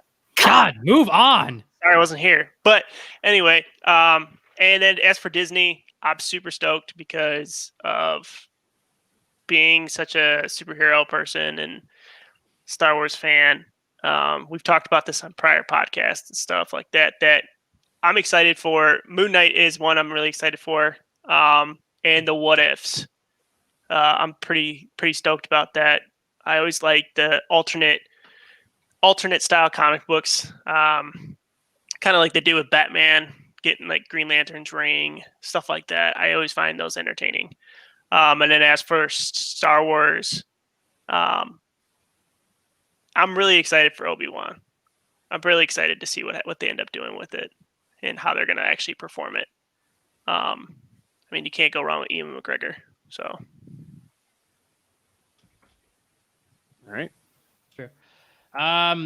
For me, I watched the majority of the Game Awards. We already talked about my thoughts on that. Out of the thing I'm looking forward to the most out of the Game Awards, not a lot because I don't play a lot of games and they didn't showcase a lot of new games coming out that I'd be like, oh yeah, I'd probably say if anything, that Left 4 Dead one, just because with how much fun I've had playing Left 4 Dead with friends, that one I think would be very fun for me to do. Star Wars side, there's a lot. Out of the Marvel side of it, I'd say the show I'm looking forward to the most is probably going to be Winter Soldier and Black Falcon, just because those are my more favorite out of the shows that are going to be coming out. For the movies, Ant-Man, just because I'm a big Ant-Man guy. So Ant-Man 3, I'm super looking forward to. For Star Wars, yeah, like Mark said, you don't really know what Taika Waititi is doing yet. So Rogue Squadron's really the only movie to say that you're looking forward to. And I'm pessimistic because I hated the three new ones. I didn't even see, I had this last one spoiled me because I just refused to see it because I saw the first two and I didn't hate them. I just was like, okay, I'm kind of pissed that it was one of those times where it was like, I wasn't upset that I wasted my time, just my money. Like I would have watched it for free and been happier, but having paid like $20 to go to a movie theater, I was pissed I just wasted $20. Mm. I think though that had more to do with being shackled by the overall story that Disney didn't take the time to map out ahead of time. Yeah, also true. I don't think it had anything to do with like the director. Yeah. Out of the shows, I would say that I'm probably looking forward. Probably like Sam. Probably Acolyte is the one I'm looking forward to the most, and that's mainly just because if my fan theory is correct, I will be beyond excited. If it's not correct, then Soldiers of the New Republic, I'm probably very excited for because it's just going to be a different take on stuff. But yeah, that's it. Devin, I gotta type a quick email. So do you want to do a send off on all of our stuff? Yeah, of course. So as always, if you wish to support the podcast in any way, there's a scroller on the bottom. But for those who are listening, it's buymeacoffee.com/fandom podcast. Always follow Mark on his Twitch, which is twitch.tv/Bushido Geek. We put out new podcast every Friday, and we are now running bonus episodes every other Tuesday. So we just recently put one out with the D&D guys at Mark, I'm drawing a blank on their name. I apologize. For The D&D guys we just did our bonus episode with. Oh, Unearthed Our Canon. Unearth Our Canon. That's right. I apologize to you guys out there. I know you're probably listening to us, and I apologize that I butchered that so much, but I had a great time with you. Big red button. It was a fun one. Other than that, please give us a listen, give us a watch. Thank you again to DM Mark and Sam, the man cosplay, for coming to this one. Happy to be here. As usual, Mark, I hate you. Hate you too, And to all those people out there, just remember the universe is ever growing for us nerds, and there's tons of us out there. It's true. It's true. Okay, I want to have you guys answer a question unrelated to everything. So it's late now. It's like almost 9. Should I even bother cooking a steak, or should I just like do something simple and cook a steak for lunch tomorrow? Because it's already 9. Cook a steak, and while that's cooking, Devin can catch us up on everything he didn't get to talk about. Yeah. Like I said, this is our show now. You can go. Everybody out. We run this. Everyone out. Mine and Mark show. I'm sorry, yeah. we're over. Yeah. This is the Sam and Mark show, so at least my name is still there. That's the better Mark. Well, they wouldn't have had to make a new one if the original was any good. Yeah, that's what they said about New Coke. What are you talking about? What? Devin's drinking a new Coke? Like what? All right. No, that's my question. I don't know if I should even bother cooking a steak because it's already 9. That's that's a lot of like hardiness of a steak to eat. It's gonna be like because it's gonna take like 20 ish minutes. I'm just kidding. It's gonna be like 20 minutes to like cook and prep it, and like so like I won't be eating until probably close to 10 if I start cooking like now. That's versus I can just like throw something in the microwave, eat something in 10 minutes, and then just like cook the steak tomorrow for lunch. Wait, hold on. That wasn't working out. Hold on, let me go to the corner. There we go. Oh wait, hold on. I'm at a bad angle for this. Hold on, there we go. Sam. Go to the corner. Corner. This is literally why Zoom was created. Wait, okay, me and Devin got it. Oh, sorry. I didn't know we were all doing it. To the powers unite. We are Captain Planet. Our powers combined. Power of heart. All right, Mark. Run credits. All right. See you guys next time. Good night, everybody. Bye.